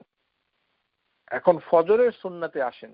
ফজরের সুন্নাতে রাসূলুল্লাহ সাল্লাল্লাহু আলাইহি সাল্লাম অধিকাংশ সময়, এবং তাওয়াফের যে 2 রাকাত আছে সেখানে প্রথমে তিনি কাফিরুন, সূরা কাফিরুন মানে পাঠ করতেন, এবং তারপরে তিনি ইখলাস পাঠ করতেন। এর কারণটা কি, এটাও আমাদেরকে একটু চিন্তা করতে হবে, যে এতগুলি সূরা মাঝখানে বাদ দিয়ে তিনি কাফিরুনের সাথে সব সময় তিনি ইখলাস পড়তেন। এর কারণটা কি? কাফিরুন এমন একটি গুরুত্বপূর্ণ সূরা যে এই সূরাতে আল্লাহ সুবহানাহু ওয়া তাআলা কাফেরদেরকে অ্যাড্রেস করেছেন, কিন্তু সেখানে যেহেতু তাদের দিন, তাদের যে মানে শিরিক যুক্ত মানে অন্ধকার যে ধর্ম আচার, যেখানে আল্লাহর সাথে তারা অন্য দেব দেবতাকে শরীক করছে, কুফফারে মক্কার কাফেররা, তাদেরকে উদ্দেশ্য করে তিনি বলছেন ইয়া আইয়ুহাল কাফিরুন, হে কাফেরগণ। কিন্তু আল্লাহ সুবহানাহু ওয়া তাআলা সেখানে আল্লাহর নামটা ব্যবহার করাটাকে সমচিত মনে করেন নাই। প্রিয় শ্রোতা, আল্লাহর নাম ইসমুল জালালা, এই নামের অনেক বড় মর্যাদা, এর অনেক সাকালান, এটা অনেক ভারী, কাউলান সাকালান, এটা অনেক ভারী একটি শব্দ। এখানে শুধু গাড়িতে টাঙ্গিয়ে রেখে এটা অমর্যাদা করবেন না, বাসায় মাঠে ঘাটে শুধু আল্লাহ টাঙ্গায় রাখে। আস্তাগফিরুল্লাহিল আযীম। এই আল্লাহ শব্দটাকে কুল বলতে বলেছে, টাঙ্গাতে বলে নাই। কুল হু আল্লাহ, তিনি আল্লাহ, যে তোমরা বলো তিনি হচ্ছেন আল্লাহ। এখানে বলছে নাকি যে তিনি টাঙ্গায় রাখো? আস্তাগফিরুল্লাহিল আযীম। আল্লাহ সুবহানাহু ওয়া তাআলা কাফেরদের নাম উল্লেখ করে যে সূরাটা নাজিল করেছেন, সেখানে আল্লাহ নিজের নামটা ব্যবহার করে নাই, বলে নাই যে আল্লাহ। কি বলেছে? লা আ'বুদু মা তা'বুদুন, আমি ইবাদত করি না। রাসূলুল্লাহ সাল্লাল্লাহু আলাইহি ওয়াসাল্লাম বলছেন যে তোমরা যার ইবাদত করো, মা তা'বুদুন, আর ওয়ালা আনতুম আবিদুন, তোমরা যাদের ইবাদত করো, মা আবুদ, আমি তার ইবাদত করি না। তাহলে তারা কার ইবাদত করে? আল্লাহ, আল উজ্জা, আল হুবুল, তারপরে মানাত, এগুলো কোরআনেই আছে। তাছাড়া তাদের সাথে দেবতা ছাড়াও রয়েছে ফেরেশতা, হচ্ছে তার আল্লাহর কন্যা ইত্যাদি, জিনদের সাথে রয়েছে আল্লাহর আত্মীয়তা। এরকম মুশরিকরা এগুলো চিন্তা করত। সেই কথার জবাব আল্লাহ সুবহানাহু ওয়া তাআলা দিয়ে দিলেন যে আল্লাহ হচ্ছেন কে? তিনি হচ্ছেন হু আল্লাহ। এই কাফিরুন সূরার জবাবটা আল্লাহ সুবহানাহু ওয়া তাআলা পরিষ্কার করে দিয়ে দিলেন, যেন তিনি হচ্ছেন আল্লাহ, তিনি হচ্ছেন আহাদ, তিনি হচ্ছেন সামাদ। ওখানে আর তিনি ইলাহ আর রব কথাটা ব্যবহার করেন নাই। এটি আল্লাহ এবং আহাদ শব্দের ব্যাখ্যাই হচ্ছে পুরো সূরাটা। তাওহীদকে প্রতিষ্ঠা করা হয়েছে এই সূরার মাধ্যমে। যেমন ইবনে কাসির এই সূরাটার তাফসীরের ভিতরে একটি হাদিস এনেছেন, যে ফাইন্নাল্লাহা যুজআল কোরআন সালাসা আজজাউ ফাকুল হুয়াল্লাহু আহাদ সুলুসাল কোরআন, যে আল্লাহ সুবহানাহু ওয়া তাআলা কোরআনুল কারীমকে 3 ভাগে ভাগ করেছেন। কিন্তু 3 ভাগগুলো কি এই কথাটা হাদিসের ভিতরে নাই। ভালো করে শুনুন। আল্লাহ সুবহানাহু ওয়া তাআলা এই সূরাটাকে 3 ভাগ, মানে কোরআনুল কারীমকে 3 ভাগে ভাগ করেছেন। কিন্তু তিনি বলেছেন যে ফাকুল হুয়াল্লাহু আহাদ সুলুসাল কোরআন, কুল হুয়াল্লাহু আহাদ হচ্ছে কোরআনের 1/3। এর তাফসীরের ভিতরে বিভিন্ন স্কলারদের কাছ থেকে যেটা জানা যায় যে এই হাদিসের অর্থ হচ্ছে কোরআনুল কারীমকে 3 ভাগে ভাগ করা হয়েছে। 1 নাম্বার হচ্ছে আহকাম, আদেশ নির্দেশ এর একটি অংশ, এটি হচ্ছে 1/3। অ্যানাদার 1/3 হচ্ছে ঘটনাবলী, ইভেন্ট, হিস্ট্রি, মানে বিভিন্ন ধরনের স্টোরি, শিক্ষণীয় এবং কাহিনী এবং ঐতিহাসিক ঘটনা। এবং আরেক ভাগ হচ্ছে তাওহীদ, এবং তাওহীদ হচ্ছে আরেক ভাগ। এই তাওহীদের ভাগটুকুই হচ্ছে কুল হু আল্লাহু আহাদ। এই কারণে যে হাদিসের ভিতরে এসেছে সহিহ হাদিসে, কুল হু আল্লাহু আহাদ তা'দিলু সুলুসাল কোরআন, যে কুল হু আল্লাহু আহাদ হচ্ছে কোরআনের 1/3। আর কুল ইয়া আইয়ুহাল কাফিরুন তা'দিলু রুবুআল কোরআন, এবং কুল ইয়া আইয়ুহাল কাফিরুন হচ্ছে কোরআনের 1/4, 1/4। এর কারণ হচ্ছে যে এই দুইটি সূরা তাওহীদের বিবরণ প্রকাশ করছে। যে মক্কা মুশরিক, ইহুদি, নাসারা ইসলামের মৌলিক দিকগুলোকে যারা চ্যালেঞ্জ করছে, যে সকল ধর্মগুলো মানে ইহুদি, খ্রিস্টান এবং মুশরিক, তাদেরকে মৌলিকভাবে তাওহীদ প্রতিষ্ঠা করছে এই সূরা দুটো। এই কারণে কোরআনুল কারীমে তাওহীদের আয়াত সংখ্যা এত বেশি যে এটি কোরআনের 1/3 সমান। কোরআনুল কারীমে যে আয়াতগুলো ব্যবহার করা হয়েছে আয়াতে কারিমা, সেগুলোকে 1/3 হচ্ছে তাওহীদ। এই কারণে এটি তাওহীদের সমান মর্যাদা পূর্ণ। আশা করি বুঝতে পেরেছেন। কিন্তু আমাদের সমাজে তো সমস্যা আছে, আমরা জানি। সমস্যা আমাদের সমাজ ছাড়াও অনেক সমাজে আছে। সেটা কি, যে কুল হুয়াল্লাহু আহাদ 3 বার পড়লে 1 খতম কোরআন হয়ে যায়। এটি কোথায় আছে? আজকের ক্লাসে এটা আমরা আপনাদের কাছে পরিষ্কার করে দেব যে এই ধরনের কথার কোনো ভিত্তি নাই। আসুন আমরা এখন এই মর্মে সহিহ হাদিসগুলোকে আগে দেখে নেই। যে এই সূরাটা যখন নাজিল হলো তখন মুশরিকেরা নবী সাল্লাল্লাহু আলাইহি সাল্লামকে এসে বলল যে মানে ইয়া মুহাম্মাদু আনসাব লানা রাব্বাক, যে আপনার যে রব, যে আল্লাহ, তার বংশ পরিচয় দেন। তখন ফাআনজালাল্লাহু তাবারাকা ওয়া তাআলা কুল হুয়াল্লাহু আহাদ, তখন আল্লাহ সুবহানাহু ওয়া তাআলা কুল হুয়াল্লাহু নাজিল করেন। তারপরে একজন অশিক্ষিত মানুষ সে এসে এই কথা বলেছিল, যেটা আমরা আলোচনা করলাম, আনসাব লানা রাব্বাক। তারপরে নবী সাল্লাল্লাহু আলাইহি সাল্লাম তিনি একবার বললেন যে তোমাদের কেউ কি এক রাতে 1/3 কোরআন পড়তে সক্ষম? আইজু আহাদুকুম আন ইয়াকরা ফি লাইলাতি সুলুসাল কোরআন। তো সাহাবীরা বলল, ওয়া কাইফা ইয়াকরা সুলুসাল কোরআন ইয়া রাসূলুল্লাহ, কিভাবে এক রাতে 1/3 কোরআন আমরা পড়তে সক্ষম হব?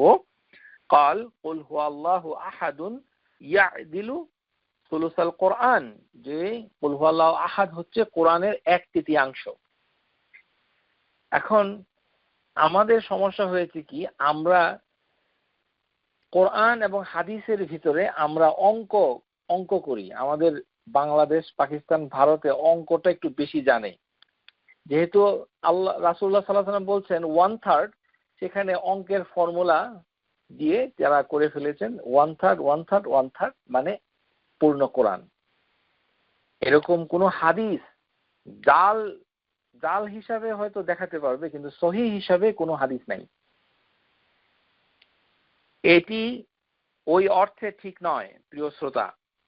কুল হুয়াল্লাহু আহাদ অত্যন্ত গুরুত্বপূর্ণ, কেননা এই সূরার ভিতরেই আল্লাহ সুবহানাহু ওয়া তাআলা তাওহীদের বর্ণনা দিয়েছেন। এই জন্য সাহাবীরা যখন এই সূরা বেশি বেশি পাঠ করত, ইন্নী উহিব্বু হাযিহি সূরা কুল হুয়াল্লাহু আহাদ, তখন নবী সাল্লাল্লাহু আলাইহি ওয়াসাল্লাম বলতেন, হুব্বুকা ইন্না হুব্বুকা ইয়াহা আদখালাহাল জান্নাহ, এর ভালোবাসা তোমাকে জান্নাতে পৌঁছে দিবে। এই সূরাটা 3 বার পাঠ করার একটা হাদিস আছে, সেটি সমগ্র কোরআন পাঠ বোঝায়, এটি বোঝায় না। সেটি হচ্ছে কুল হুয়াল্লাহু আহাদ। এবং আমরা এই ক্ষেত্রে আমরা আপনাদের কাছে হাদিসগুলো একটু সহিভাবে হাদিস যেগুলো এসেছে সেগুলো আপনাদেরকে পড়ে শোনাচ্ছি। সেটি হচ্ছে যে যখন নবী সাল্লাল্লাহু আলাইহি সাল্লাম মানে তিনি ঘুমাতে যেতেন, তখন তিনি এটা পড়ে ফু দিতেন। এটা আছে হাদিসের ভিতরে যে তিনি বলতেন যে যখন তোমরা রাতের বেলা ঘুমাতে যাও, এবং নবী সাল্লাল্লাহু আলাইহি ওয়াসাল্লাম নিজেও যখন রাতের বেলা ঘুমাতে যেতেন তখন 2 হাতের তালুকে একত্র করতেন এবং কুল হুয়াল্লাহু আহাদ, কুল আউযু বিরাব্বিল ফালাক, কুল আউযু বিরাব্বিন নাস, এই 3টা সূরা পড়তেন। কুল হুয়াল্লাহু আহাদ ওয়া মুআউযিজাতাইন হিনা তুমসিয়া ওয়া হিনা তুসবিহু সালাসা, যে তিনি 3 বার এটা পড়তেন। এই 3টি সূরাকে 3 বার পড়তেন। পরে তিনি একবার পড়ে 3টি সূরা একবার পড়ে তিনি 2 হাতের তালুতে ফু দিতেন, তারপরে শরীরের মাথা, চেহারা, শরীরের সম্মুখভাগ মুছতেন। সহিহ হাদিস, বুখারীর হাদিস। এই কাজটা তিনি 3 বার করতেন। ইয়াফআল যালিক সালাসা মাররাত। তাহলে 3 বার কুল হুয়াল্লাহ পড়লে যদি টোটাল কোরআনটা হয়ে যায়, তাহলে এখানে নবী সাল্লাল্লাহু আলাইহি ওয়াসাল্লাম কেন কুল আউযু বিরাব্বিন নাস, কুল আউযু বিরাব্বিল ফালাক পড়ছেন? কারণ এটা তো কোরআনের অংশ। যদি সমানই হয়ে যেত তাহলে তো এই বাকি 2টা সূরা পড়ার প্রয়োজন ছিল না। সুতরাং এটি 3 বার পড়লে এক কোরআন খতম। এই পর্যন্ত যতজন মানুষকে বলছেন জীবনে, সাবধান হয়ে যান প্রিয় শ্রোতা। কোরআন সুন্নাহর আলোকে এমন কোনো কথা বলবেন না না জেনে। নবী সাল্লাল্লাহু আলাইহি সাল্লামের কাছে প্রতি এমন কোনো ধারণা রাখবেন না যে আমরা তার থেকে বেশি স্মার্ট। নবী সাল্লাল্লাহু আলাইহি সাল্লাম তার নবুয়তের মাধ্যমে, রিসালাতের মাধ্যমে আমাদেরকে এমন কোনো নির্দেশ দিতে বাকি রাখেন নাই যেগুলো আমাদেরকে জান্নাতের নিকটবর্তী করবে আর জাহান্নাম থেকে আমাদেরকে দূরে সরাবে। আন ইবনে মাসউদ রাদিয়াল্লাহু আনহু আন্না রাসূলুল্লাহ সাল্লাল্লাহু আলাইহি ওয়াসাল্লাম قال ليس من عمل يقرب من الجنة إلا قد أمرتكم به, যে আমি তোমাদেরকে জান্নাতের নিকটবর্তী করবে এমন কোন আমলের নির্দেশ দিতে ছাড়িনি, প্রত্যেকটা নির্দেশ দিয়ে গেছি। আর আমাদের সমস্যা হলো কি, আমরা বেশি স্মার্ট। মাইনাসে মাইনাসে প্লাস, এটা তো হয় না। আমরা আপনাদেরকে একবার বলেছি যে এই যে বাকারা সূরাটা নাজিল হয়েছে, সেখানে একটা মার্ডার কেসের বিচার হচ্ছিল। আল্লাহ সুবহানাহু ওয়া তাআলা বনী ইসরাইলকে বললেন যে তোমরা একটা গরু জবাই করো। তো গরুটাও মরে গেল, লোকটাও মৃত। তাহলে মৃত গরুর মাংসকে মৃতদেহের সাথে লাগালে তারপরে সে জীবিত হয়ে গেল, মানে মাইনাসে মাইনাসে প্লাস। ফর্মুলা দিয়ে দিন ইসলাম হয় না, দিন ইসলাম হয় দলিলের মাধ্যমে। আর আল্লাহ সুবহানাহু ওয়া তাআলা আমাদেরকে রাসূল পাঠিয়েছেন, যে রাসূল তিনি সমস্ত কিছু বলে গেছেন, এমন কোনো ধারণা করা যাবে না যে এটা আসলে তিনি বলতে ভুলে গেছে। যেমন ইদানিং অনেকে বলে যে দিনের উপরে চলা সহজ হবে এই 6 পয়েন্ট করলে। ওরা কি বুঝতে দাবি করছেন যে তিনি এটা বলতে ভুলে গেছেন?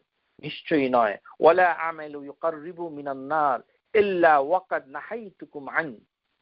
সুতরাং এমন কোন আমল যেগুলো মানে মানে তাকে জাহান্নামে দিয়ে দিবে, সেই আমলটাও তিনি নিষেধ করে গেছেন।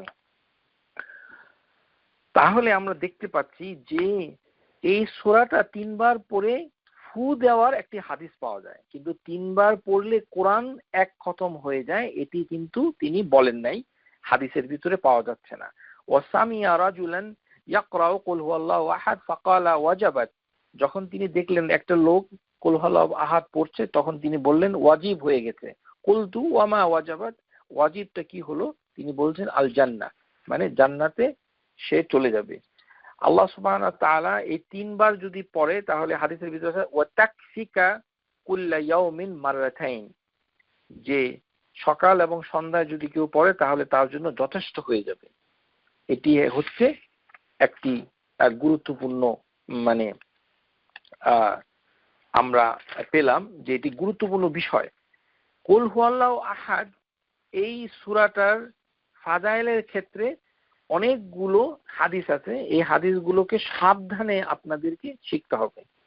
সাবধান, উল্টাপাল্টা মানে শিখলে কাজ হবে না, বরঞ্চ বিপদ চলে আসতে পারে। এর ভিতরে একটি হাদিস হচ্ছে যে এই সূরাটা যদি কেউ 3 বার পড়ে, মানে 10 বার পড়ে, তাহলে এই সূরাটা মানে যেটা বলা হচ্ছে যে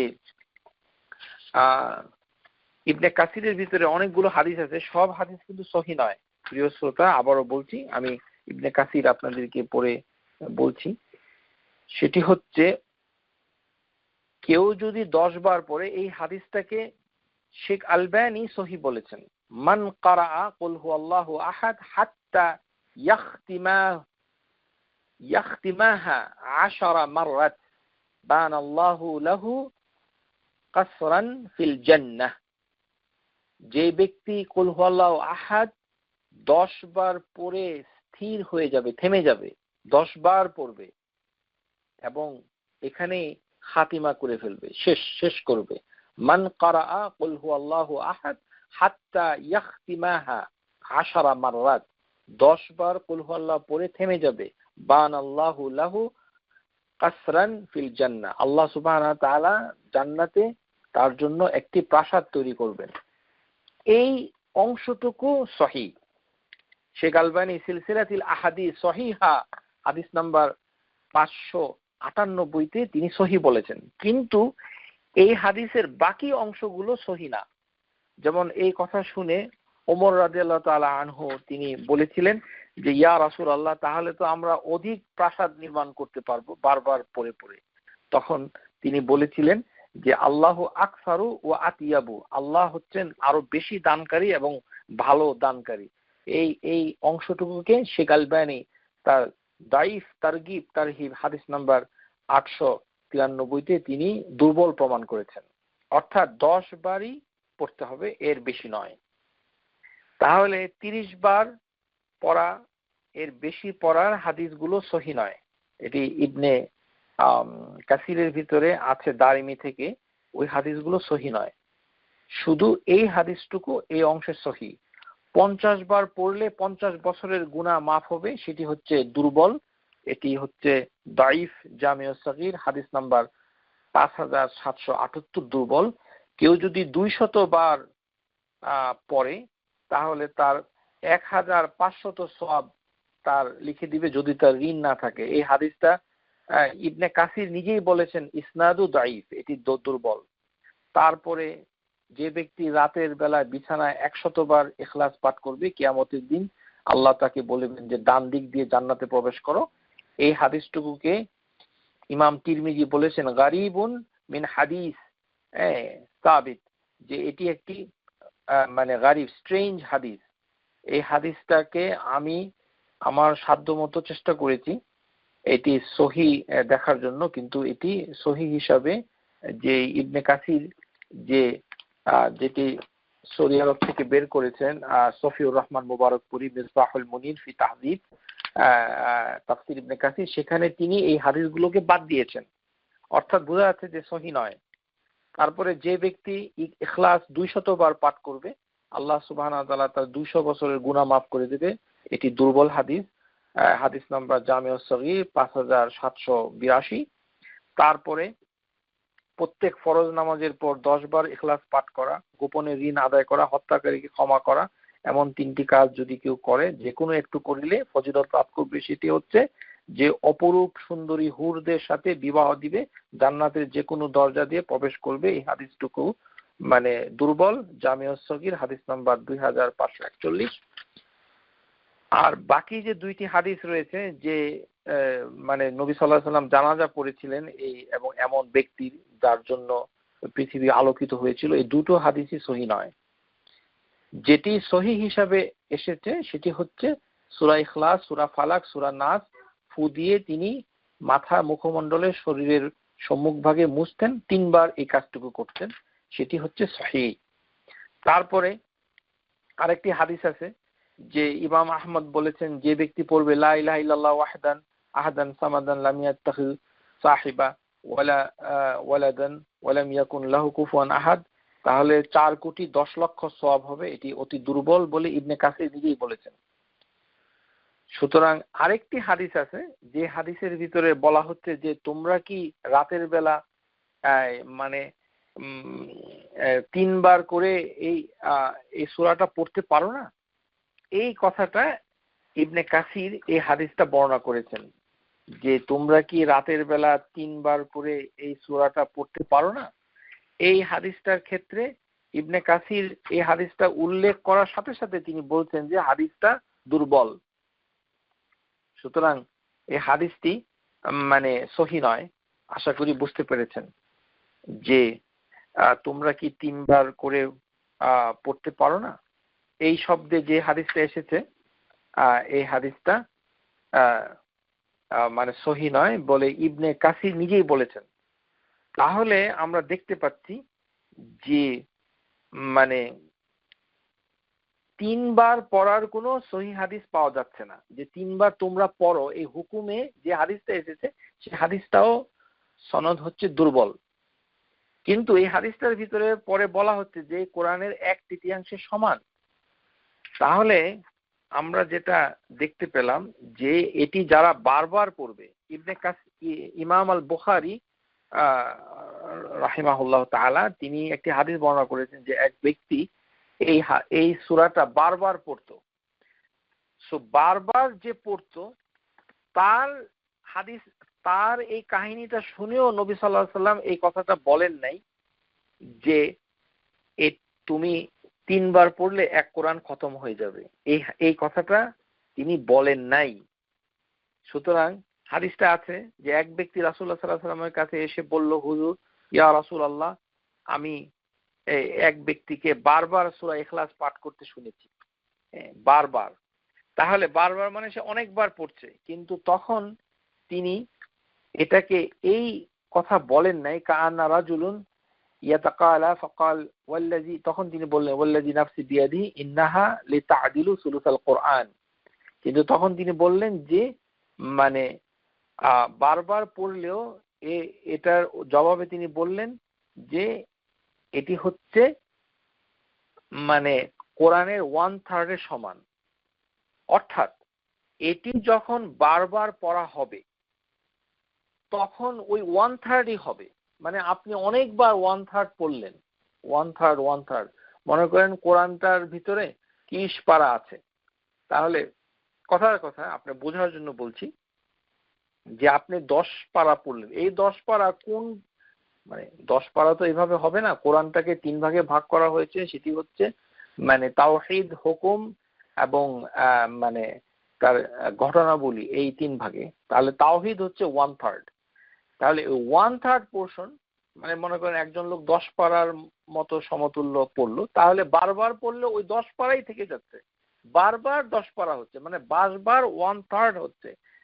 বারবারের সাথে পড়ার সাথে সাথে কখনোই এই বাংলাদেশি মানে তরিকায় এক খতম কোরআন হয়ে যায় না, কিন্তু বারবার এটা পড়া যায়। এটি হাদিসের ভিতরে আছে যে এক ব্যক্তি বারবার পড়তো। এরকম অনেকগুলো কাহিনী আছে যে আমরা সেগুলো আপনাদের কাছে পড়ে শোনাচ্ছি।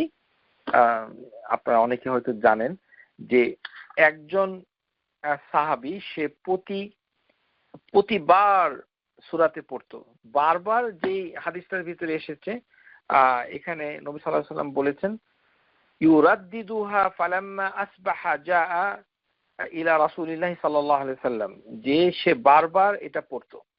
আন্না রাজুলান সামিআ রাজুলান ইয়াকরাউ কুল হুয়াল্লাহু আহাদ।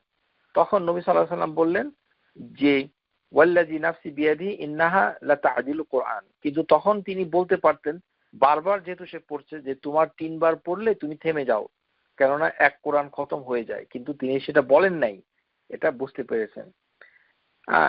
এক ব্যক্তি শেষ রাতের নামাজে শুধু কুল হুয়াল্লাহ সূরা তেলাওয়াত করতেন এবং তাকেও অনুরূপ কথা তিনি বলেছেন। তো নবী সাল্লাল্লাহু আলাইহি সাল্লাম তিনি মানে যখনই তিনি কাউকে শুনতেন যে কোনো লোক এই সূরাটা বারবার পড়ছে, তখন এরকম একটা লোক পাওয়া গেল। 2 ধরনের হাদিসে এসেছে। একজন হচ্ছে এক কুবার মসজিদ, সৌদি আরবে যে কুবা আছে, কুবা মসজিদে এক আনসারী ইমামতি করতেন। সেই ব্যক্তি যখনই কোনো রাকাত পড়তেন তখন সূরা তেলাওয়াত করতেন, কুল হুয়াল্লাহ সূরাটা আগে পড়তেন।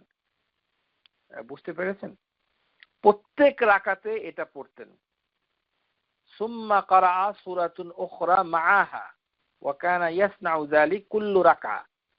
লক্ষ্য করুন প্রিয় শ্রোতা, আবারও বলছি, প্রত্যেক রাকাতে ওই ব্যক্তি কুল হুয়াল্লাহ পড়তেন সূরা ফাতিহার সাথে।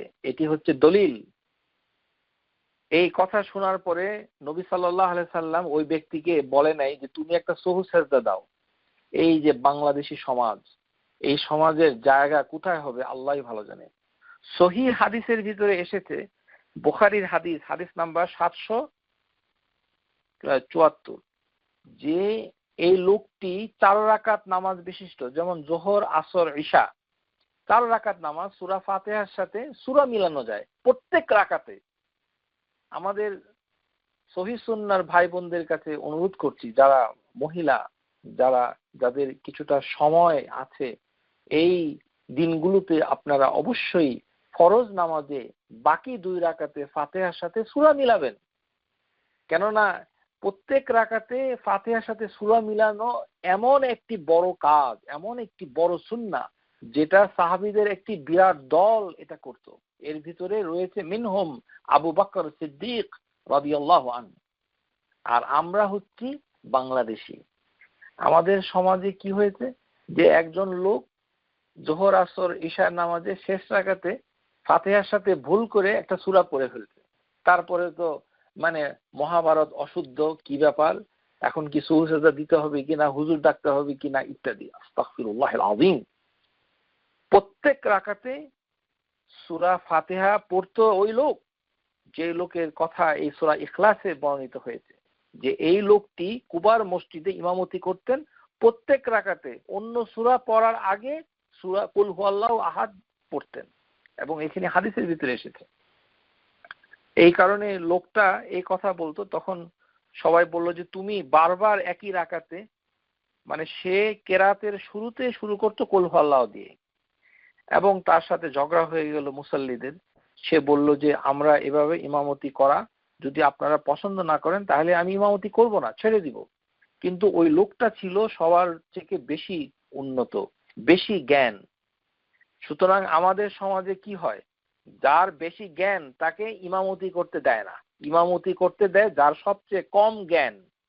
অথচ এই এই হাদিসে প্রমাণ হচ্ছে যার হাদিসের উপরে জ্ঞান বেশি, যে কোরআন হাদিস সম্পর্কে বেশি জ্ঞান রাখে, তার ইমামতি করার অধিকার রয়েছে। আন ও উম্মকুম বিযালিক ফাফআলতু, মানে সে তাদের ভিতরে উত্তম ছিল, তাকে ছাড়া ইমামতি চলতো না। তখন তারা সাহাবীরা বিপদে পড়ে গেল যে এই লোকটা প্রত্যেক রাকাতে কুল হুয়াল্লাহ পড়ে, তারপরে আরেকটা সূরা পড়ে, এবং প্রত্যেক রাকাতে পড়ে, জোহর আসর মাগরিব সব সালাতে পড়ে। তখন নবী সাল্লাল্লাহু আলাইহি সাল্লাম তার কাছে যখন যাওয়া হলো, তখন তিনি বললেন, ইয়া ফুলান মা ইয়ামনাউকা আন তাফআলা মা ইয়ামুরুক বিআসহাবুক, যে তুমি এই যে আমার সাহাবীরা বাধা দিচ্ছে, তুমি কেন এটা করো, তুমি কেন বারবার এই সূরাটা পাঠ করো, তুমি তাদের কথা কেন শুনছো না? সুবহানাল্লাহ। ওয়ামা হামালাক আলা লুজুমি হাযিহি সূরা, তোমাকে এই সূরাটা, এই কুল হুয়াল্লাহু আহাদ সূরাটা কেন তোমাকে এরকম বাধ্য করছে বারবার এটা তুমি খালি তেলাওয়াত করো কুল্লি রাকা।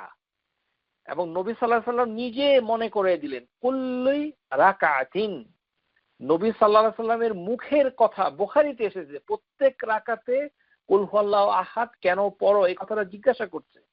তখন ওই লোকটি উত্তর দিয়েছিল যে ইয়া রাসূলুল্লাহ, আমি এই সূরাটাকে ভালোবাসি। সুবহানাল্লাহ, আমি এই সূরাটাকে ভালোবাসি।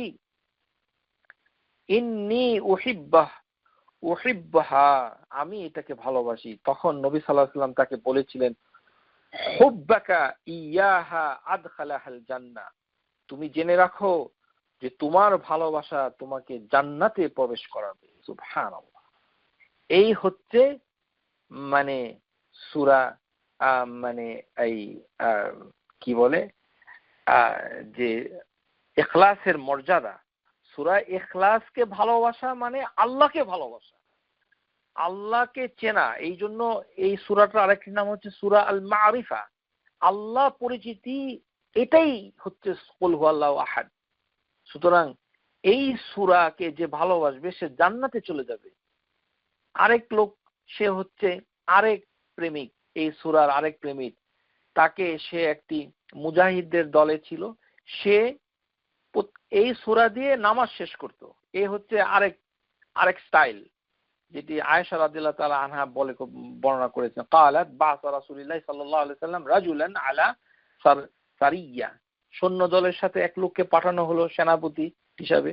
وكان يقرأ لأصحابه في صلاتهم يختم في قل هو الله احد, সে প্রত্যেকটা রাকাত নামাজ শেষ করত কুল হুয়াল্লাহু আহাদ দ্বারা।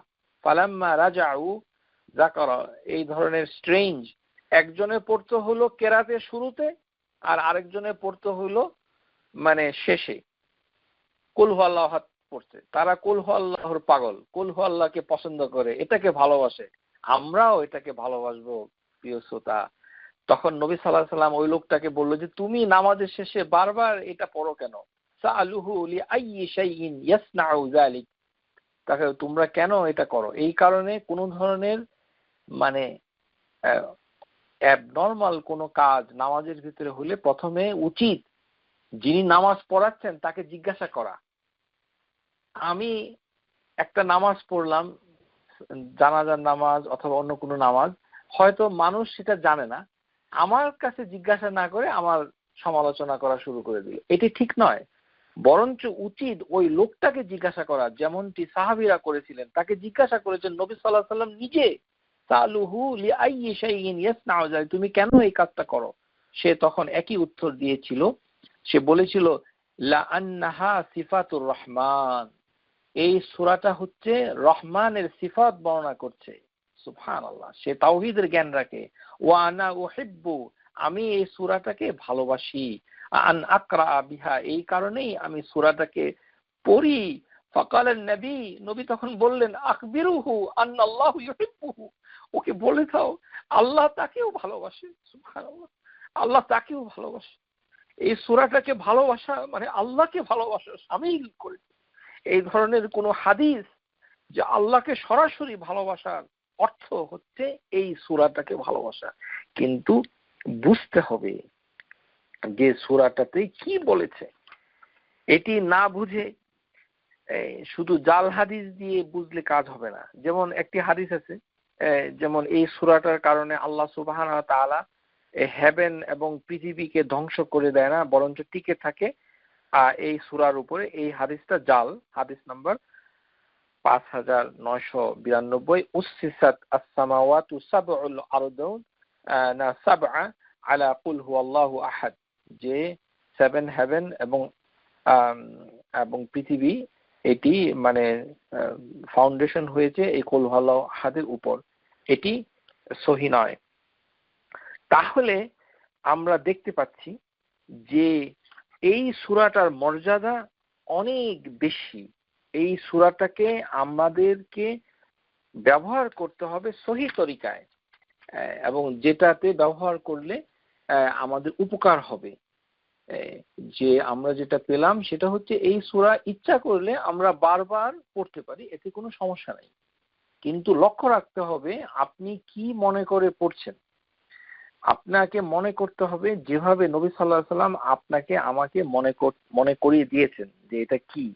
সেই কারণে এই সূরাটা 10 বার সর্বোচ্চ পড়ার সহিহ দলিল আমরা পেয়ে যাচ্ছি। এর বাইরে যে কথাটুকু আছে সেটুকু একটা জাল হাদিস আমাদের সমাজে প্রচলিত আছে। মানে জাল হাদিস না, এই হাদিসটা কোথায় আছে I don't know, but leaflet আকারে মাঝে মাঝে মানুষের কাছে আসে যে রাসূলুল্লাহ সাল্লাল্লাহু আলাইহি ওয়াসাল্লাম বলেছেন, হে আলী, তুমি ঘুমাতে যাওয়ার আগে 5টি কাজ করো। একটি কি, পুরো কোরআন পড়ো, তারপরে 4000 দিরহাম মানে সদকা করো, তারপরে কাবা শরীফকে জিয়ারত করো, তারপরে জান্নাতে তোমার জায়গাটাকে মানে স্থায়ী করো, আর তোমার সাথে যাদের ঝগড়া হয়েছে শত্রুদের সাথে তুমি ফয়সালা করো। তখন আলী রাদিয়াল্লাহু তাআলা আনহু নবী সাল্লাল্লাহু আলাইহি ওয়াসাল্লামকে বলেছিলেন যে আমি কিভাবে করব? তুমি কি তাহলে কুল হুয়াল্লাহু আহাদ জানো না? এটা 3 বার পড়লেই তো পুরা কোরআন পড়া হয়ে যায়। এই জাল হাদিসটার ভিতরে এই কথাটা আছে, ইজা কারাআতুল কুল হুয়াল্লাহু সালাসা মাররাত কাআন্নাকা কারাআতুল কোরআন কুল্লুহা।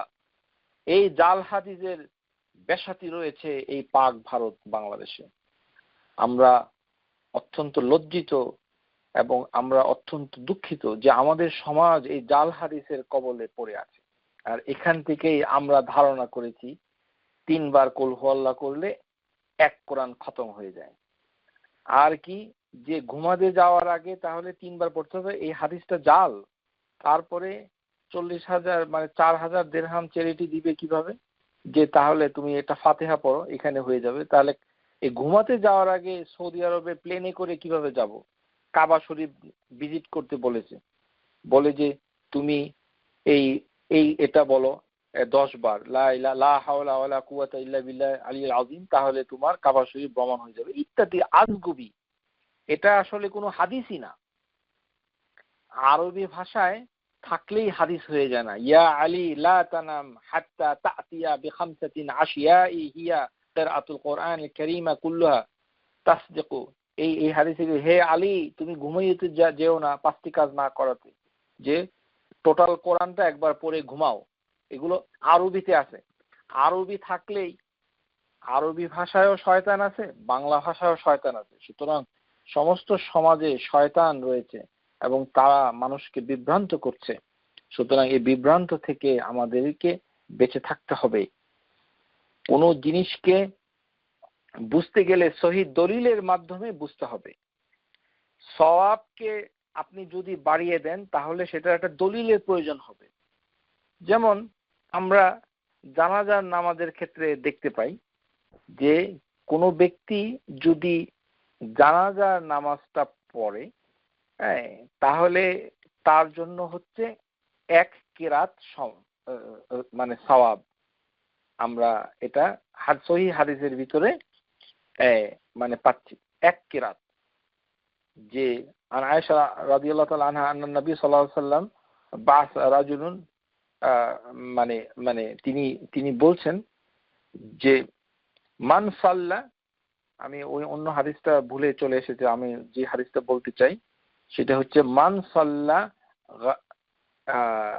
মানে যে ব্যক্তি জানাজার নামাজ পড়বে, তো জানাজার নামাজ যদি কেউ পড়ে 1 কিরাত, আর যদি সে আরেক মানে তাকে দাফন কার্যে যদি সে মানে মানে অংশগ্রহণ করে তাহলে আরেক কিরাত। একটিকে আল কিরাতু মিসলু জাবালুল উহুদ, উহুদের পাহাড়ের সমান হচ্ছে একটি কিরাত। কিরাতাইন, কিরাতান হবে 2 কিরাত হবে যদি সে দাফনে অংশগ্রহণ করে। তাহলে জানাজার নামাজ পড়লে 1 কিরাত। তাহলে সওয়াবগুলি যে বাড়ছে সেটি দলিলের মাধ্যমে বাড়ছে। একজন স্কলারকে প্রশ্ন করেছিল যে যারা লাশ গোসল করায় তাদের জন্য কত সওয়াব, তখন তিনি বলেছিলেন যে তাদের জন্য কত সওয়াব এটি আল্লাহই ভালো জানে, কিন্তু জানাজা পড়লে 1 কিরাত আর তাকে দাফন করলে আরেক কিরাত, কিন্তু গোসল করালে কত সওয়াব সেটা আমরা জানি না। অর্থাৎ না জেনে সওয়াবকে এভাবে বাড়ানো যায় না। এখানে যেহেতু 2 কিরাত হয়েছে তার মানে মনের মাধুরী মিশিয়ে আরেকটা কিরাত বাড়িয়ে দেওয়া যায় না। যেমন মান সাল্লা গাদাতান ফি জামাআতিন, যে জামাতে নামাজ পড়ে ফজরের নামাজ, সুম্মা কাআদা ইয়াযকুরুল্লাহ হাত্তা তাতলু'আশ শামস, সূর্য ওঠা পর্যন্ত সে বসে থাকবে, আল্লাহ স্মরণ করবে। সুম্মা সাল্লা রাকাতাইন কানাত লাহু কাআজরি হাজ্জাতিন ওয়া উমরাতিন, যে তার পুরস্কার হবে হজ এবং ওমরা তাম্মাতিন তাম্মাতিন তাম্মাতিন, যে পরিপূর্ণ পরিপূর্ণ। তার মানে নবী সাল্লাল্লাহু আলাইহি ওয়াসাল্লাম বলেই দিয়েছেন যে এটি হচ্ছে পরিপূর্ণ সওয়াব সে পাবে। সুতরাং কোন জিনিসের সওয়াব এটা কতটুকু হবে এবং কতটুকু সমান হবে সেটি নবী সাল্লাল্লাহু আলাইহি ওয়াসাল্লাম আমাদেরকে বলছেন, কিন্তু তিনি কোনো সহিহ দলিলের মাধ্যমে বলছেন না যে 3 বার পড়লে পূর্ণ কোরআন হয়ে যাচ্ছে। এটা থেকে আমরা এই শিক্ষাই পাচ্ছি যে না জেনে এইভাবে কোনো জিনিস বলাটা নিষেধ, কেননা আপনি বিপদ ডেকে আনতে পারছেন, মানে আসছেন। 3 বার কুল হুয়াল্লাহ পড়লে ওই ব্যক্তিকেও সূরা ফাতিহা পড়তে হবে বলে শেখ উসাইমিন তার ফতোয়াতে বলেছেন। কেননা পুরো 3 বার কোরআন পড়লে কোনো লোক কুল হুয়াল্লাহ পড়লো 3 বার, তার মানে এই নয় যে সে সূরা ফাতিহা পড়বে না, তাকেও পড়তে হবে। কেননা এটি হচ্ছে 1/3 সুলুস আল কোরআন। আশা করি বুঝতে পেরেছেন। আহাদুন তাআদিলু সুলুস আল কোরআন। এই কারণে আমরা যেটি জানবো যে এটি একটি গুরুত্বপূর্ণ সূরা, এটি অর্থ সহকারে আস-সামাদ, এবং মানে এই কারণে নবী সাল্লাল্লাহু আলাইহি ওয়াসাল্লাম যখন এটা শুনতে পেলেন যে কোনো ব্যক্তি এই নামগুলো দিয়ে লাম ইয়ালিদ ওয়ালাম ইউলাদ ওয়ালাম ইয়াকুল লাহু কুফুয়ান আহাদ, তখন তিনি সাথে সাথে কসম করে বললেন যে এই শব্দগুলো বলার পর অবশ্যই আল্লাহ সুবহানাহু ওয়া তাআলা তার দোয়া কবুল করবে।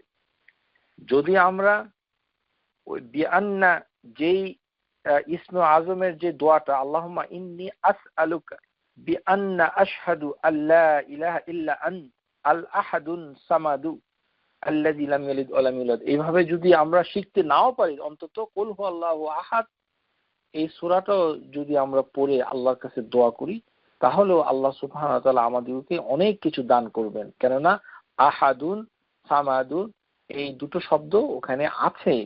ওয়াল্লাযী নাফসি বিয়াদিহি লাকাদ সাআলাহু বিইসমিহিল আ'যাম, যে ইসমে আজম দ্বারা সে দোয়া করছে, আল্লাযী ইযা সুইলা বিহি আতা, যে ব্যক্তি এটা দিয়ে চাবে আল্লাহ তাকে দিবেন, ওয়া ইযা দুইয়া বিহি আজাব, যে যদি সে দোয়া করে সেটাকে দোয়াকে আল্লাহ কবুল করবেন। আশা করি আপনারা বুঝতে পেরেছেন। Subscribe to our YouTube channel, Know Tawhid First, and press the bell icon to get new video notifications.